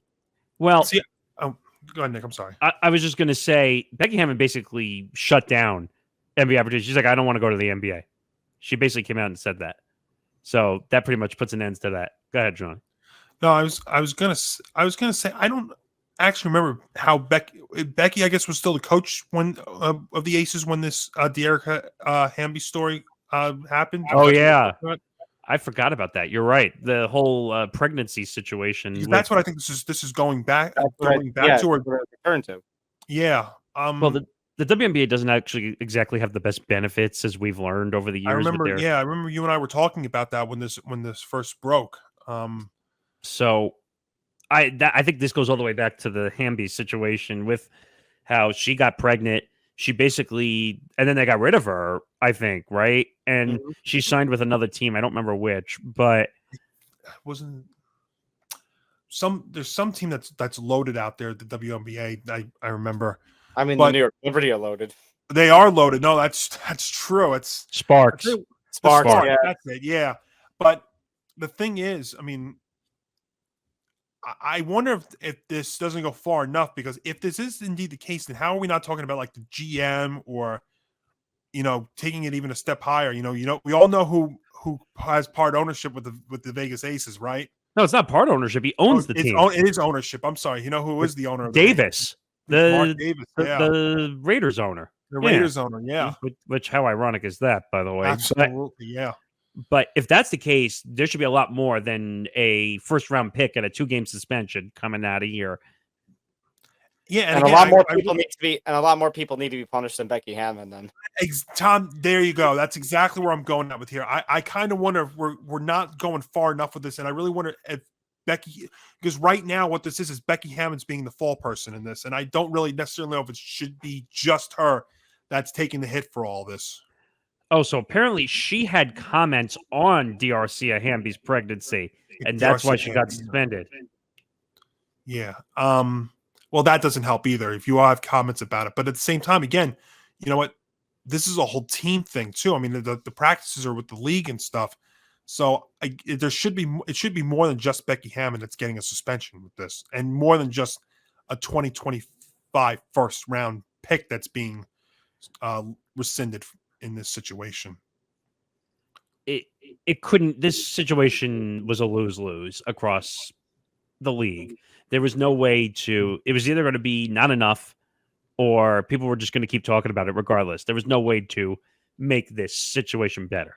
Yeah, and the WNBA is in a pretty good spot right now when you look at them. So, but this is definitely not a good look right here. I don't know. All right, finally out of the basketball. Let's go to the football side of things. So, just an update to a story that we talked about. We actually had a live stream about when I did my 7 shows in 7 days or whatever that stretch was. Dan Snyder, that deal with the Josh Harris group, it is now finalized. Dan Snyder, don't let the door hit you on the ass on the way out. It's about time. I mean, Josh Harris, great owner, by the way. Obviously in the tri-state area, Devils, 76ers, by the way. I think this is good. I think this is going to finally turn the reputation around for the team. Finally, it's not. It's and like I talked about with you, Nick. It's not going to be an immediate. It's something that Harris is going to have to grow, to get out of that reputation. Right. Yeah. What do you think, John? Yeah, the stench left behind by Dan Campbell is not going to go away overnight. That's for sure. But it's definitely better days are coming there for Washington. Which, maybe in terms of the on the field stuff may also not be maybe an interesting thing there in that division, but just from a team wide thing and from a league wide thing, this is definitely a good moment. And I mean, Dan Snyder can't be too upset. I mean, he's getting billions of dollars for this. $6 billion. Who cares? Boo-hoo, I can't own an NFL team anymore. Here, I'll take a couple of these bucks that I got of my $6 billion that I'm getting from the. Well, he bought it for what? Like 420? What was it? $425 million in 1999, and turned it around to almost $7 billion. And that's the thing. If the Commanders are worth $7 billion, what is some of these other teams going to go for? I mean, we know your Denver Broncos went for 7 or so as well, right? Wasn't it? Yeah, the Walmart group bought him for like $6 billion or something like that. Listen to this. So Snyder bought the Commanders in 1999 for $800 million. Oh, it was $800 million. Oh, so I was giving him a bigger. I was trying to make him look even better. On my okay, $800 million to $7 billion still. I mean, come on, almost 25 years. I mean, and we're looking around. So what's the next team going to be worth if the Commanders are $6 billion? Well, that's what I'm talking about. It was $6 billion. I'm sorry, I'm trying to say he's getting more money for that. Well, some of the upper echelon teams are going to be. We could talk about 8 figures probably. Well, let me throw this out because I do this every time a team gets sold. If they were sold for $6 billion, what are the Jets and Giants worth? 10 easily. 12, double it maybe. I mean, and they're not the highest up there either. I mean, we're not talking Cowboys, Packers, and honestly, guys. I mean, we talk about how the highest paid quarterback in the league, highest paid quarterback ever titles get thrown around like hot potato. It's kind of the same thing. Obviously, those deals get thrown around quicker than NFL teams get sold. But it seems like every time an NFL team gets sold, it's always the next biggest. So it does beg the question of what the next team is going to be sold and what it's going to be for. Well, it's like that in all sports now. It's going to any sport's going to set a record with how it is. I mean, whether it's hockey, baseball, basketball, football, anything. It's just the times that we live in now too, and also how the NFL has grown, how much it's grown. It's taken over life at this point. I mean, Nick knows this too because we talk about this behind the scenes, Tom. the NFL now is a 24/7, 365-year sport. We do it on both of our shows like nonstop. I mean, Hank and I did almost an hour last on Tuesday about the NFL schedule. Think about it, the NFL schedule. Now, they do it better than a lot of the other sports, like how Major League Baseball decides to put out their schedule for next season while the current season's happening. But, I mean, the NFL does it so right and so perfect. I mean, you have the draft, you've got free agency, you've got the schedule release. Once you get camps opening up, that's going to be another whole spectacle.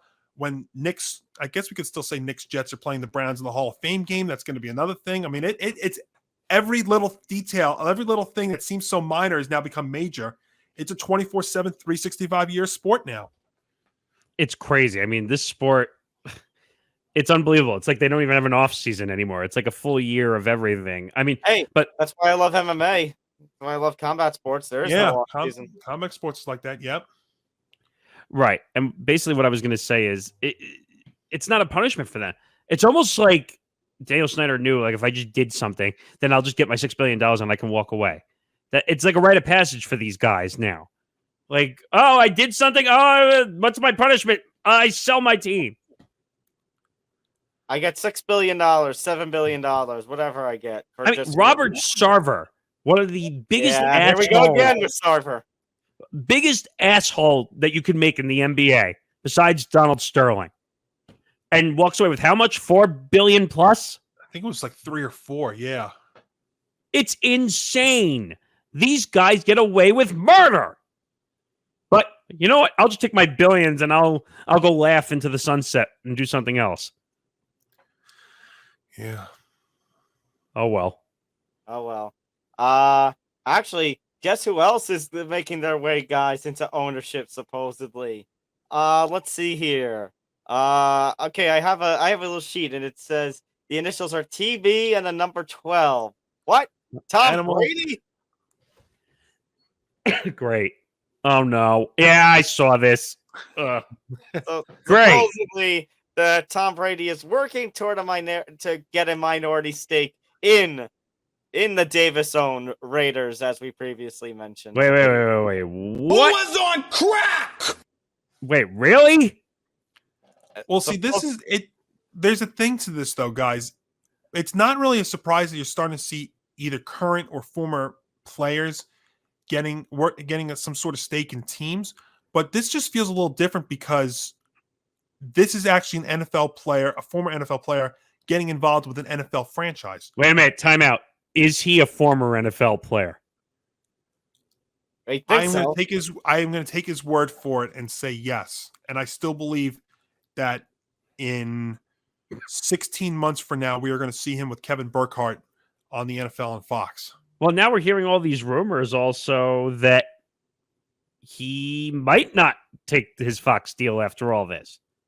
Well, supposedly there might be a way where if he does do this, if he does get the minority ownership stake, he still might be a commentator for Fox. Actually, we mentioned that. Oh, no. We did mention that Tom Brady was part owner now for the Las Vegas Aces, didn't we? Oh, no, we just talked about Mark Davis. So we talked about Davis, yeah. A little convenience here. Well, if that's indeed the case. I mean, the way I look at Brady is he like so badly wants to remain in the NFL. It's like a little obsessive compulsive, maybe a little bit. Well, we sometimes see that though with players, how they just don't know when to completely say they're done. And they hang on for too long. I mean, but who's to say that maybe he does actually sit the season out? I mean, his buddy Gronk set a season out before he rejoined Brady down in Tampa Bay, and they won a Super Bowl together. Yeah, I've seen Gronk looks like he's having a blast though, doing that stuff on Fox sometimes. I know.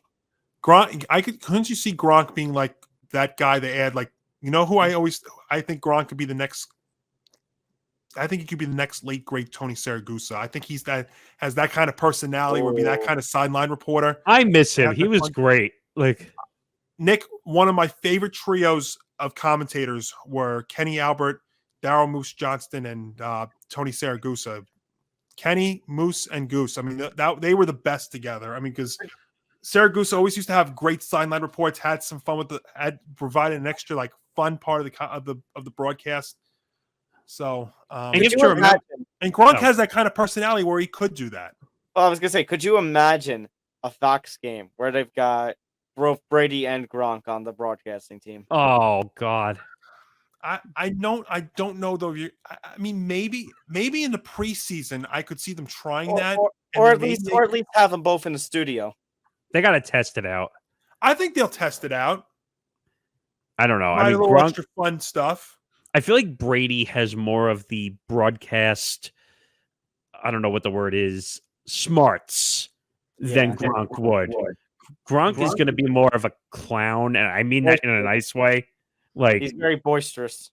Yes, like we all know Gronk doesn't follow the rules of anything, but that's what makes him his personality, in a sense that he doesn't follow rules. He's not going to follow rules. He doesn't care. Brady, on the other hand, is obsessive compulsive and wants to be a broadcaster for whatever reason, but he doesn't need to be. Well, that's why I think his. I know we're going off here a little bit, but that's why I think Gronkowski could be like that fourth person on the Fox 8 team. And just be like a sideline personality or something. We'll see. Yeah. Speaking of Brady, also in the news this week, well, if the Fox deal is not in effect, but if he does anything, I mean, it's not going to be in week 1 because in week 1 at the Patriots home opener, he will be in New England. His return to Foxborough since retiring, and Tom Brady there will be inducted into the team's Ring of Honor, and he will have his number 12 jersey retired. I was a little surprised when I heard this, actually. I don't know why. Really. I'm not really, because, I mean, he is one of the greatest athletes to have ever played in the National Football League. He is the number 1 Patriot of all time, I think. Again, not questioning his ability. His ability obviously was top-notch, but he was the Patriots. But I'm a little surprised because of some of the bad blood that happened there. But if he's out of the game, if he's out of the game at this point now, some of that bad blood should kind of wash away. Yeah. Sometimes towards the end of a player's career, that kind of stuff happens. But, I mean, I maybe because of how quick it's happening, maybe that's where the surprise in all this is. Otherwise, I mean, there's no question that, one of the best of all time, arguably the best. I mean, he's certainly the best that I've ever seen witnessed live. But given all his success and stuff, I don't know if we're ever going to see that kind of success matched. We'll see. I don't know. I mean, it obviously deserves the accolade. Obviously. Yes. Again, 6 of his rings are with New England. Yeah. So obviously that's a record that will probably never be touched. And at least unless Patrick Mahomes decides to win more. But I just don't see that being broken. So it makes sense. I'm surprised a little bit. Even making the 10 Super Bowls in general. I mean, being in 10 Super Bowls, which I think is even tougher to be now, given the extra 2 teams that make the playoffs every year, the extra week of the regular season. Thanks, NFL.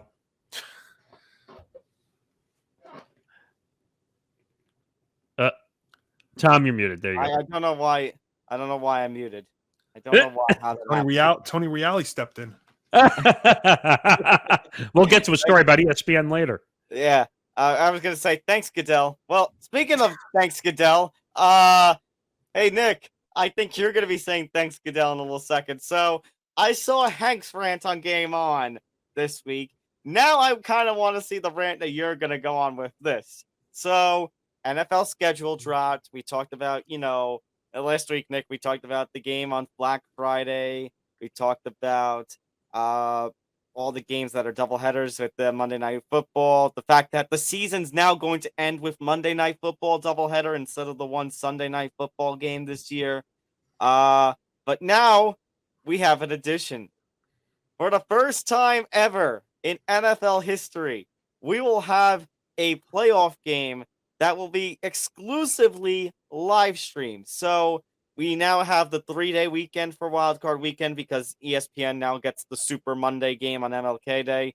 Well, that Saturday before, as part of the doubleheader that day, one of those games will be streamed exclusively on Peacock.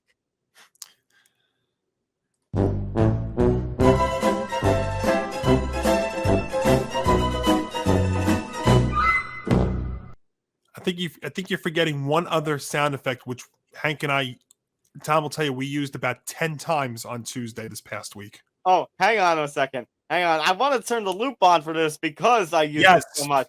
Is it because it's all about the money?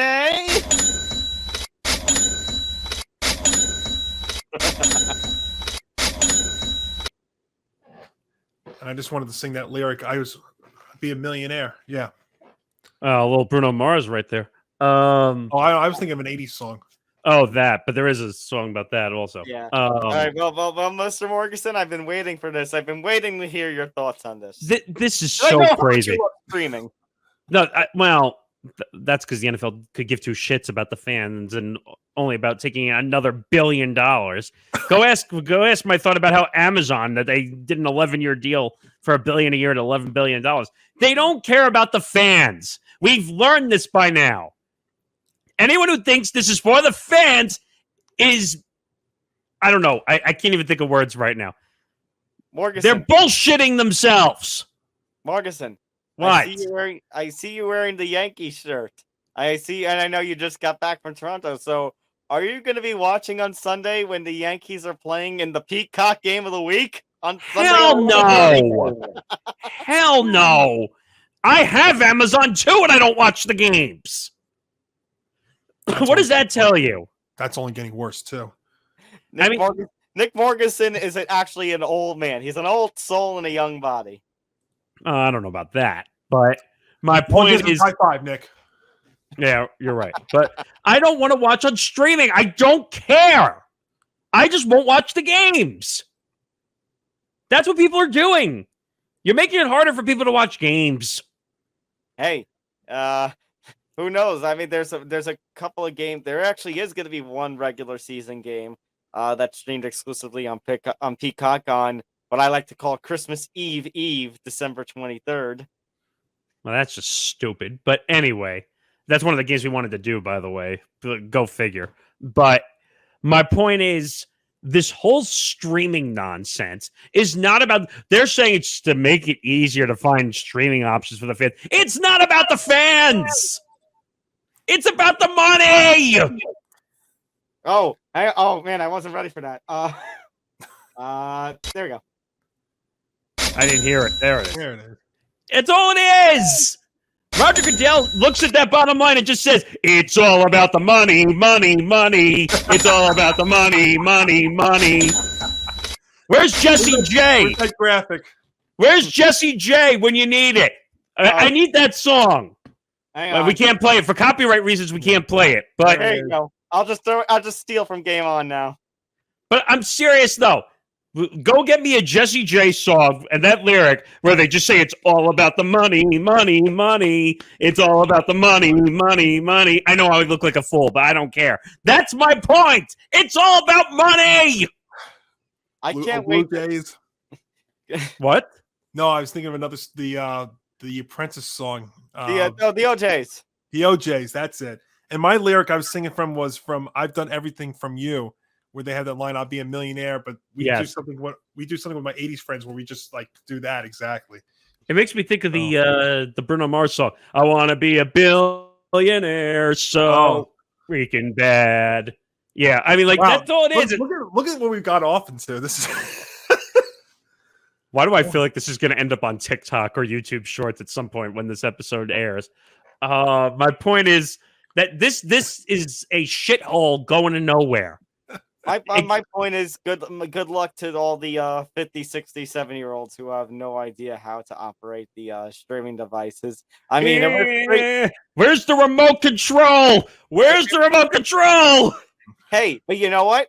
At least the NFL has a wide enough audience that us young people will actually, tune in and watch the game. Whereas baseball with the 65 to death, the more streaming, it's just going to get cursed. Oh, wait. I want to go watch the NFL package. Oh, wait. I have to go to YouTube TV for that? Oh! Direct TV, yeah. So you can watch. So look at all the games. They're going to be on CBS, Fox, ABC, ESPN, YouTube, Peacock, Amazon Prime. You know what? If the NFL could have it their way, they'd throw everything on streaming and say, fuck you to everyone who wants to watch the NFL. if the NFL had it their way, they would make the, I know the TV network is called the NFL Network, but they would make some form of NFL app. It's like They old do. They do. They have an NFL Plus app. Yeah, but you know what? That's very limited. It sucks. No, but I'm saying they put stuff on there and you have to pay for it. I know, but it kind of sucks for, whereas compared to having Red Zone or having the Sunday ticket. I mean, you know what's even more bizarre? And you and I discussed this during the NFL scheduling. One of the international games is on ESPN Plus. Well, they did that last year too. Yeah. But who's going to watch an international game on ESPN Plus? Especially if 9:30 in the morning. Some people don't get up that early on Sunday. Some of us who are football crazy might. No, but some of us that have to be up at 3:00 in the morning normally do. But wait a minute. You're sending these broadcasters across the country somewhere, across the world, for a game on ESPN Plus. How frustrated as a broadcaster would you be being on a Plus platform broadcasting a game across the world? yeah, Levy's crew did that last season. But wouldn't you be frustrated if you had to travel across the world for just to be on a Plus platform? I mean, I don't know. I think part of me would be like, I'm going across the country to call an NFL game and experience London. I mean, this is a horrible example, but that's like when I used to call games at LIU and we had a web feed as opposed to the FM signal. Don't get him going, Tom. And all of a sudden they said we were doing a game on a web feed, and I literally said to our programmer, "F you, I'm not doing that." I remember this story's been told 1,000 times and it never gets old. And I just said, I'm not doing it. I said, either you're allowing me to do games on the FM feed or I'm not doing it. And once we got to that argument, we finally got on the same page and it never happened again. No, it's a sign of the times, guys. Look, I mean, I don't agree with this either, but this is unfortunately the way things are going. And we're seeing this in baseball from a local perspective. Now, we're just reinventing cable again. Well, it is a sign of the times, though, because, if you have DirecTV now, you're going to have to go to YouTube TV.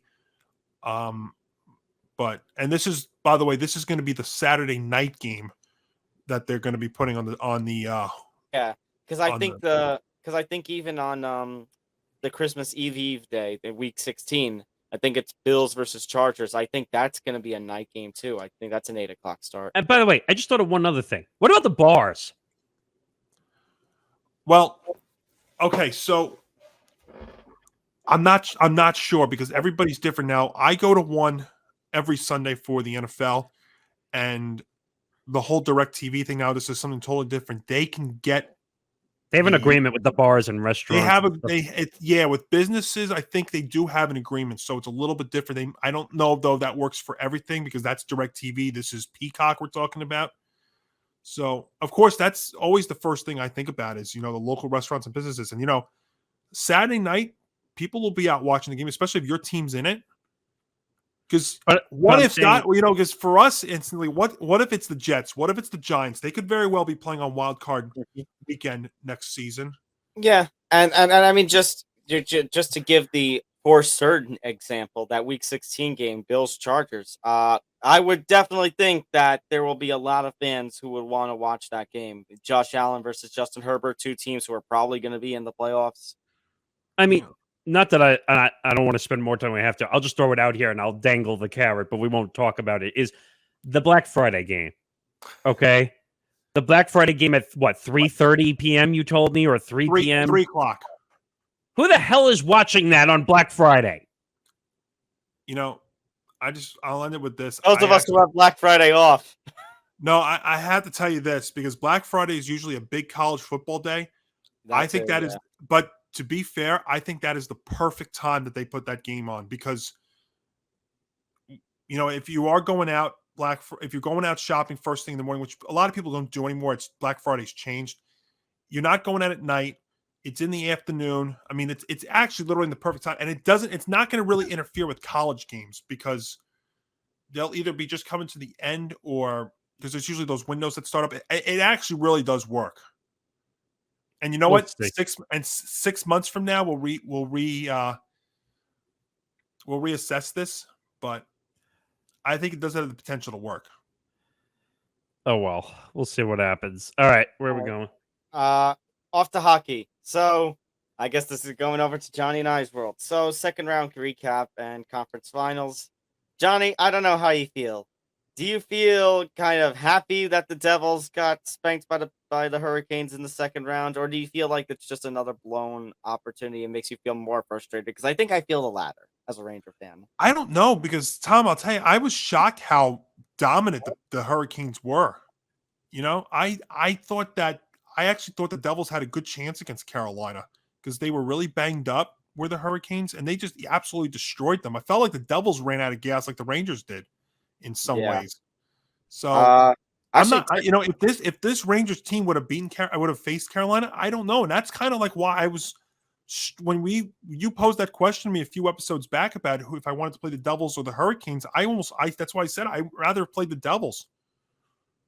and technically they did go to 7 games, so maybe Mhm. worth the argument. But technically, actually, both Eastern Conference second rounders were kind of spankings. I mean, credit where Yeah. credit's due. Credit where credit's due. Toronto has taken off its curse, of never being able to get past the first round. So my heart goes out to them because they managed to finally get into a second round matchup. It's just a shame that for their sake at least, that the Florida Panthers have all the momentum in the world as an 8 seed right now. Absolutely. And remember, they had the President's Trophy last season. So this is not really a team coming out of nowhere. They've been in this spot before, not making this deep of a run. In fact, it's the first time they're this far along since 1996. But they do have some experienced players there. In fact, there's a fun fact that I brought up on Game On as well. I think it's only like the 6th or 7th time that in Stanley Cup playoff history that we've got 3 sets of brothers playing each other in this series because we've got Eric, The Stahl and brothers. the Stahl brothers. Yeah, all 3 of them. Wait, which series was the one where the brother knocked over the other one? I saw that the other day. There was someone, I saw a hit happen in a series, and they had to send one of the brothers to the penalty box during the game. It would I'm trying to think what other series that would have been. Was it a series that ended yesterday or something? Well, the other series that ended was the Stars and the Kraken. I'm trying to look it up myself. You might have been watching an old game because there was the Joseph brothers, Matthew and Pierre Oliver, who something happened with them in January where they both high sticked one another and they both got sent to the penalty box. Wasn't the Stahl brothers, was it? No, because the Stahl brothers are because 2 of them are on one team. 2 of them are on the Florida Panthers. Because it looked like they were opponents, brothers that were opponents against one another. Well, I think that's wow. I don't know. I'm drawing a blank on this one. All right, let's move on. I'd say you baffled us for a second, honestly. To the Western side, well, Johnny, you and I both picked the Oilers to make it to the conference finals, but no, it's the Golden Knights. I had them going all the way, Tom, out west. I really did, but you know what? I mean, that Vegas Golden Knights team. I mean, their success first 6 years in the league. Yeah, it's hard to match.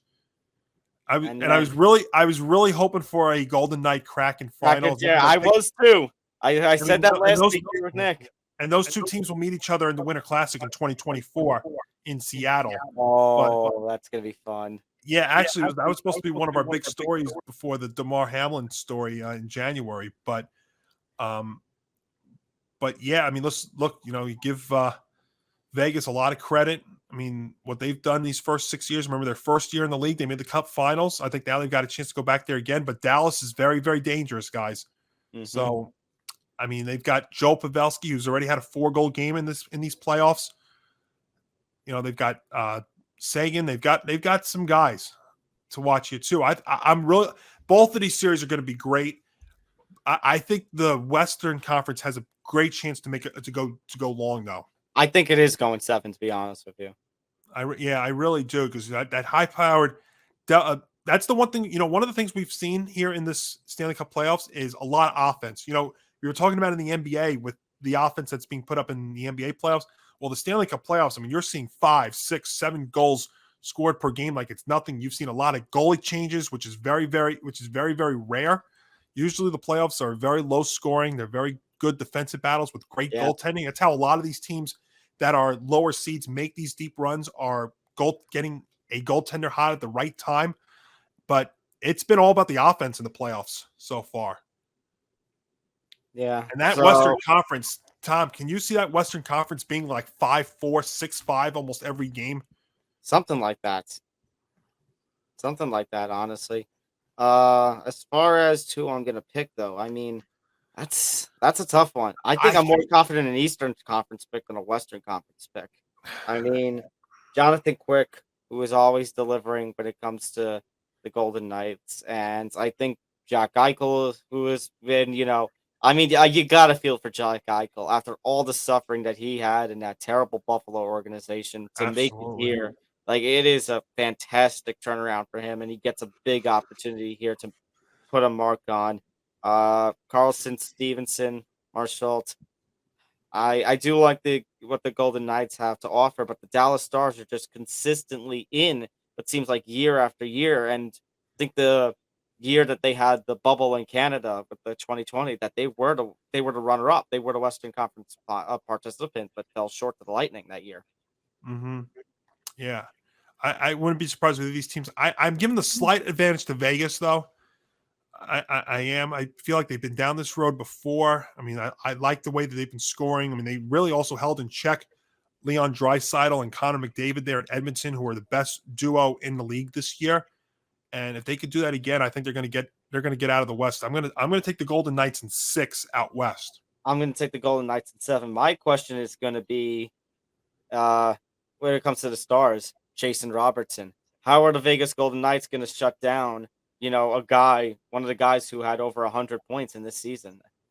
Well, they just did it. They did it with the Oilers with Draisaitl and McDavid, McDavid, right? But can they do it again? I think they absolutely can. I felt like that Edmonton. I mean, as loaded as Dallas is, I felt like that Edmonton team was even better. And as far as the Eastern Conference goes, just on the sake of momentum, Johnny, I think that the Panthers pull a 2012 Kings. Like you said, they've been down this road before, former President's Trophy winners. They have all the momentum in the world. I think for the first time since that 12 Kings team, we have an 8 seed in the Stanley Cup Finals. I'm going to say the Panthers in 6. Tom, you and I are sharing a brain 100%. That's exactly how I feel. This does have a feeling of that 2012 team and those teams that make runs late. But Carolina has proven me totally wrong so far because I thought they were very, very vulnerable. Oh, yeah, absolutely. There is something to the Florida squad. And again, they've got experience. And, last year they were the President's Trophy winners. So this is no fluke. They could be like the 8th seed and number only. And they easily took care of a Toronto squad, which we thought was going to be very, very dangerous too. So I am also taking the Florida Panthers to get out of the East as well. And I think it is going to be 6. I think we're looking at a 2 6-game series. I'm looking at a Golden Knight Panther final. Yeah, I agree with you 100%. All right, let's get Nick Morgasen back in here. Let's talk some baseball now as we come very closer to our show ending. Before we talk about your trip and that whole Toronto Yankee controversy, little update to a story we talked about last week again. So the A's Bally's deal is official.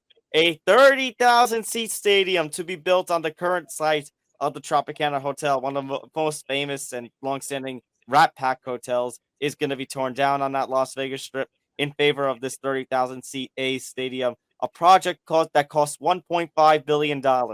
The A's are asking for $400 million in public support, and I think the vote might be happening at some point this week. Maybe it comes down before our show, like something that in a game-on situation this week. We don't know. All I'm going to say is, for the A's, you better hope to have the better success than your friends with the Coyotes have in Arizona now. Oh, this one. Oh, brother, this guy stinks! I mean, that's what I think about this Oakland Athletics organization. It was funny, though. Again, coming back from the trip, because we've used this driver for a long time from my family. He's like, you should go to Oakland. You could probably get really cheap seats if you wanted to check out O.Co Coliseum before it goes, or whatever it's called at this point. Is that what it's called? I don't know. I don't know. They're like, yeah, there's only 1,000 to 2,000 people in there. Like, you know what? Maybe I should look and see if the Yankees are going to Oakland. Maybe. Have they done that already or no? I don't think so. Let me have a look. No, they haven't gone out west yet. Yeah, but I want to see when those games happen. That might be worth it because you can get as close to the field as I want. Let's see. I mean, while you're looking that up, just this this deal is insane. They originally had a deal on an empty plot, and now which was a binding agreement, as you heard me say in the intro, and somehow they managed to get out of it. I mean, I don't know. Like, Johnny, what do you think? Well, when you ask for public support, that's where this becomes a little bit more challenging. So it's weird though, because also on the site of the Tropicana, it's like I said last week, you might actually piss off some people by tearing down a Rat Pack hotel. I've been to that hotel. It's not awful. No, I passed by it. I mean, I was in Vegas a while back, but they're going there at some point.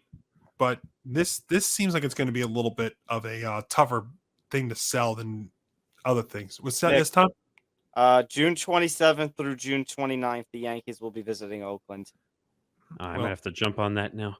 The A's season might be over with by late August. By that point. That might be worth it. Those tickets might be cheap. Hey, I won't have to fight for space since there won't be that many fans there. Go hang out with the people out in right field that bang the the cowbell. The cowbell and whatever. Or the drum. Yeah, whatever it is. They some weird instrument. By the way, I know this is a little off the tangent, but did you hear they were yelling at fans inside of O.co, like to stay where they're supposed to be in their designated area? They do that. Yeah, it's annoying. For 1,000 fans. They don't want this to look like the COVID. They don't want this to look like the COVID stadium of 3 years ago. I mean, yeah, but you know what? This is everything that the major league, the villain of the major league movies wanted it to be, where a team sucks so bad that you move them. Well, weren't they the ones that were calling for a national day of protest at the stadium? Okay. So here's what happened. So they were going the reverse. They were going to protest by, what was it? That they were going to show up at the games to make a point. That's what they were going to do. That's what it was. Okay. I'm like, that's good. Put money in their pocket. That's the way to protest. Yeah. Go ahead. Throw more money in their pocket. So it that makes sense. It was April 1st they did that, but Tom's soundboard. Yes. Guys. The thing with this, just to wrap this up, no-win situation. It's a no-win situation. Yeah, and again, team, or you're going to put money in the pocket of somebody who's obviously cares not about the success of this franchise. But just to wrap this up real quick, when you get to the public, when you're asking the public for money, that's kind of the tricky thing. And when politics and stuff gets involved, that's where it might get to be kind of ugly. Johnny, once again, that Coyotes arena they were talking about was going to be a privately funded. I think that the public funding was going to come from the renovation, the building of the stadium. But still, the whole stadium itself was going to be privately funded, and it got rejected. I don't know how much success the A's are going to have here, but at the same time, like I said with Nick last week, it's Las Vegas. It's the next sports capital of the world. But wait, everybody's going to go there. With the Coyotes, though, and I think I said it before the show, aren't they bankrupt? I'll tell you, I think you're going to have to relocate. They're going to have to. They're talking about Carolina, or I heard that. If they're going to go out east, they might. I mean, maybe Hartford's back in play. Second coming of the Hartford Whalers. But then you're going to have to either what's it called? Realign everything. Or you're going to have to give another expansion team out west. Well, wait a minute. Or how about we just put them in Salt Lake City, which is more of an idea than Rob Manfred's baseball. Put a team in Salt Lake City. I knew it was going to get back to Manfred at some point, but wouldn't they have to pay the transfer fee also, or whatever fee it costs to move also? Yeah, but I can't see how they're staying in Arizona. I really don't. Yeah. First of all, we should have learned a long time ago that Arizona hockey doesn't really categorically fit. It's not ideal. But you know what? They said the same thing about Florida, and look at how look at how. I mean, the Panthers had the upset in the first round against the Bruins. I mean, and the Lightning have been one of the best teams in the league in the last several years. So, all right. Before we go on to the next story, because you're going to mention the Yankees, the breaking news has just dropped during our recording. Herman is officially banned for 10 games. Well, that's automatic as soon as you get caught with a Yeah. substance. Well, let's But- say, well, that's now official, dropped by Major League Baseball. Well, I don't think they really had any other choice. It's not like they could have made it less or more. I think that's the standard. But I don't know. Let's go into it now since we're talking about it. So Yeah, let's talk about your trip to Blue Jays land, where you got to see up close the controversy of supposed sign stealing and if this is illegal and all this mumbo jumbo. yes. So I was in Toronto. Yes, I took. Now I'm the real honorary Canadian. I went to Canada. That's right. I'm the one who went to Canada. I can be the honorary Canadian. You don't now. have the seal of approval that I do. Yeah, but I actually went to Canada.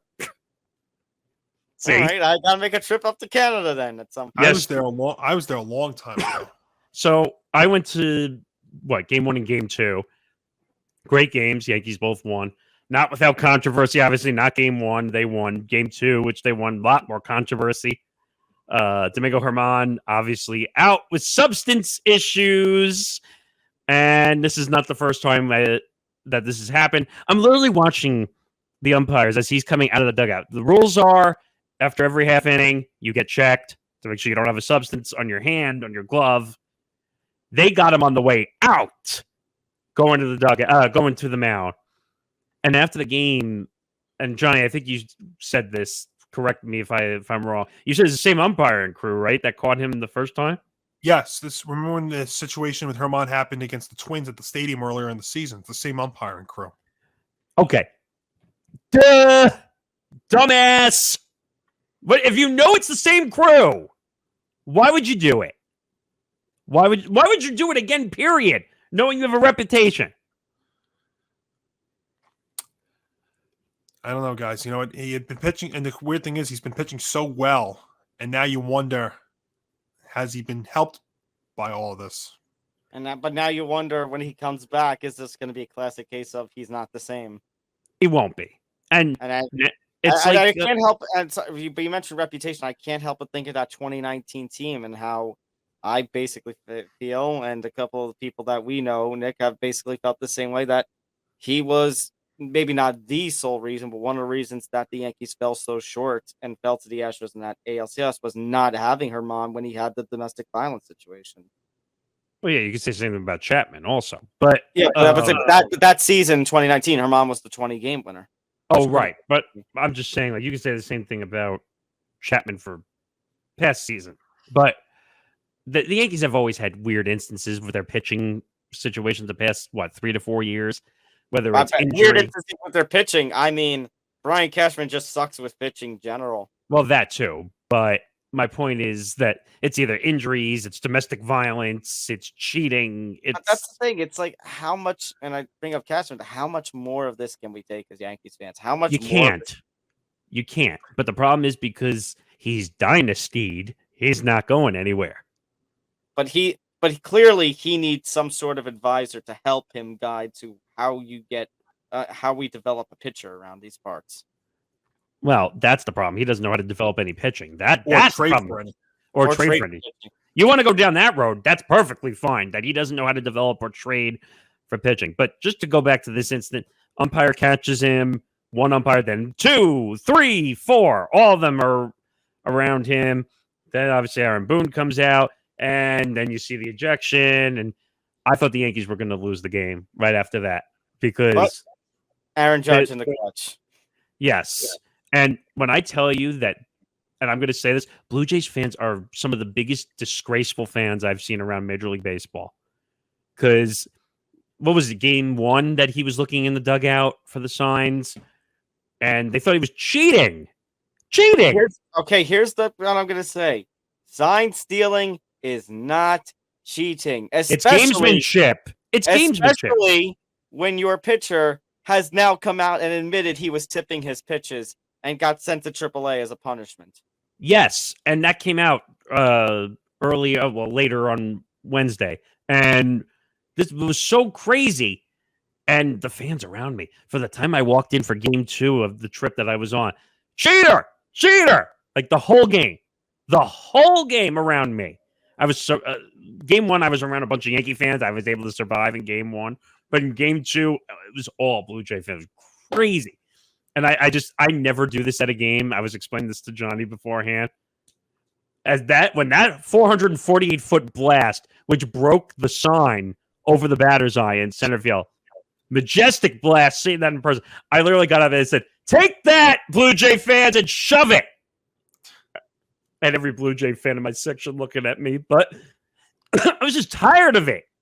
He's not cheating. It's not. First of all, Blue Jays wouldn't know the first thing about cheating. So they shouldn't be accusing anybody of cheating. And then you had the pitching coach in the Blue Jays dugout going after Rojas, the third base coach, calling him a fat boy. Like, what is going on in that dugout? I don't know. Makes his ALEs teams that much more important and special. I will just say that I will be very pissed off if the Yankees somehow get some sort of fine for this, and it would stretch right back to Manfred not punishing the Astros all those years ago. Now, let's be clear about one thing. The Yankees have been proven to be cheating with Apple devices. Correct, but at the same time, all this stuff about cheating on all these years, it just stretches back to 3.5 years ago when with the Astros had the opportunity to do something with the Astros, and he didn't do it. Now, here's the worst part. Like you said, pitches were being tipped. The Yankees picked up on it. It is gamesmanship. And if we have to get into another freaking debate about the unwritten rules of baseball, you and I can't stand that. We've dealt with that for 4 or 5 years doing this podcast. That it's ridiculous. So it's just crazy. I don't know what to say at this point. But I'm watching the atmosphere in Rogers Center. These fans are nuts. Like, it's not cheating. It's absolutely not cheating. If you're tipping your pitches and you're stealing signs, then maybe you need to cover up your signs better. Yeah. Yeah, now you got a Blue Jays team that's last couple of years now has been competing in that AL East, so it adds that much more to it as well. Because you remember they used to be one of the laughing stocks in the division. Now they're one of one of the top ones. They're all going to be competing in there. Yeah. But like you said, though, guys, and the whole Herman situation, and officially gets announced that he gets a 10-game suspension, which, violation of rules regarding the foreign substances. Again, this is like what we talked about with Scherzer a couple of weeks ago. So, and you would love to say that maybe the Yankees need to get rid of their headache, but because the proven headache. But the problem is, what pitching? I mean, you just lost Ian, what's his name now, to the injured list. Another pitcher on the injured list. That was a crazy inning watching that in person, by the way. So you see Herman go out, then you see the injury happen, then you see Marinaccio. I think he came in with like a first and second situation, dealing and then a bases loaded situation, somehow getting out of that inning. That was a heck of a game because they had to piece it together. But it's been crazy because you know what? The Yanks pitching has been so great, and now it's struggled lately, but then the offense has been picking up. And they've been on a little bit of a roll. And you know what? It's such a long season that I don't even really look at the records and the team until Memorial Day. That's my first checkpoint. I know we're going to do one in a couple of weeks on our show, but that's what I would say. And I would just close it out with this. Considering what he's had to deal with this year, I think Aaron Boone is doing a heck of a job there, Matt. Yeah. I don't know if he survives, though. That's going to be the interesting part. If this team goes on like a downhill strive like a certain other team in New York, which is not playing well right now. Yeah. But honestly, I mean, you want to make a comparison. I know, again, Boone doesn't have the success in his first years like the Joes did, but you know what this really makes me remind me of? The stuff like 21 and the stuff this year. Joe Girardi, those few years where the Yankees were down in the mid-2010s, 13, 14, 16, and somehow managing to keep that ship afloat. Boone's been doing it with less than what Girardi had to deal with, though. That too, yeah. You remember Boone a couple of years ago? He had all those injuries, and they had to bring in Gio Urshela and Cameron Maben, and they still won over 95 games and made the playoffs. And that's the thing, and you know, like I think back to comments I've made with Morgasen, comments I made with you, friends of ours, where basically you all wanted to kill me when I was, at 2018 when I was saying screw Boone and screw Cashman. And Boone's kind of won me over a little bit, but I think you guys see Cashman, on the other hand, that's a whole different issue. I think Cashman's a little washed at this point as a GM. You know what the problem is? I'll let you finish that, Johnny. It's 90s style, old school, what he's doing. and we're in 2023. But I think it also is just, again, having all this power and all these pitching injuries. I mean, yeah, you're gonna have 7-8 runs a game. Well, when you give up 10 or 12, obviously that's a problem, and that's going to cause you to lose games. But he's trying to fill the holes with gritty players, which is not working. Well, that's what I was going to say. I mean, he's brought in like the Frenchie Corderos of the world and the Willie Calhouns. Willie Calhoun, who had a moment several years back with Texas, who was batting fourth in this Yankee lineup at some point. Well, because of all the injuries and stuff, they've had guys like DJ LeMahieu batting cleanup, Willie Calhoun batting cleanup, and yet Aaron Hicks is still on the team, by the way. I swear to you, when I was in the stadium, there was a part of the stadium that was booing for Aaron Hicks at one point, and I didn't think that was possible on the road in Canada. I didn't think there would be a booing section for Aaron Hicks. I mean, it's bad. I saw him get a hit. Hey, he got a hit. And I was like, holy well, and I saw IKF hit a home run. Yeah. I was like, wait a minute. I saw the ball go right by us, like, because I was sitting right at first base when he hit it. And I was like, wait a minute. That's a home run. Oh, my God. IKF who's playing center field sometimes. I mean, and you had Oswaldo Cabrera playing right field. By the way, there was one inning where right before the first pitch was started, he took a Sharpie out of his back pocket. Someone threw him a baseball. He signed it and then threw it back up right before the first pitch came. I love those. A la Manny Ramirez. Mm-hmm. I love those kind of guys like Oswaldo Cabrera, though, who could play every sort of position, though. They'll be fine. They're going to be in it throughout the year. That's what I'll say.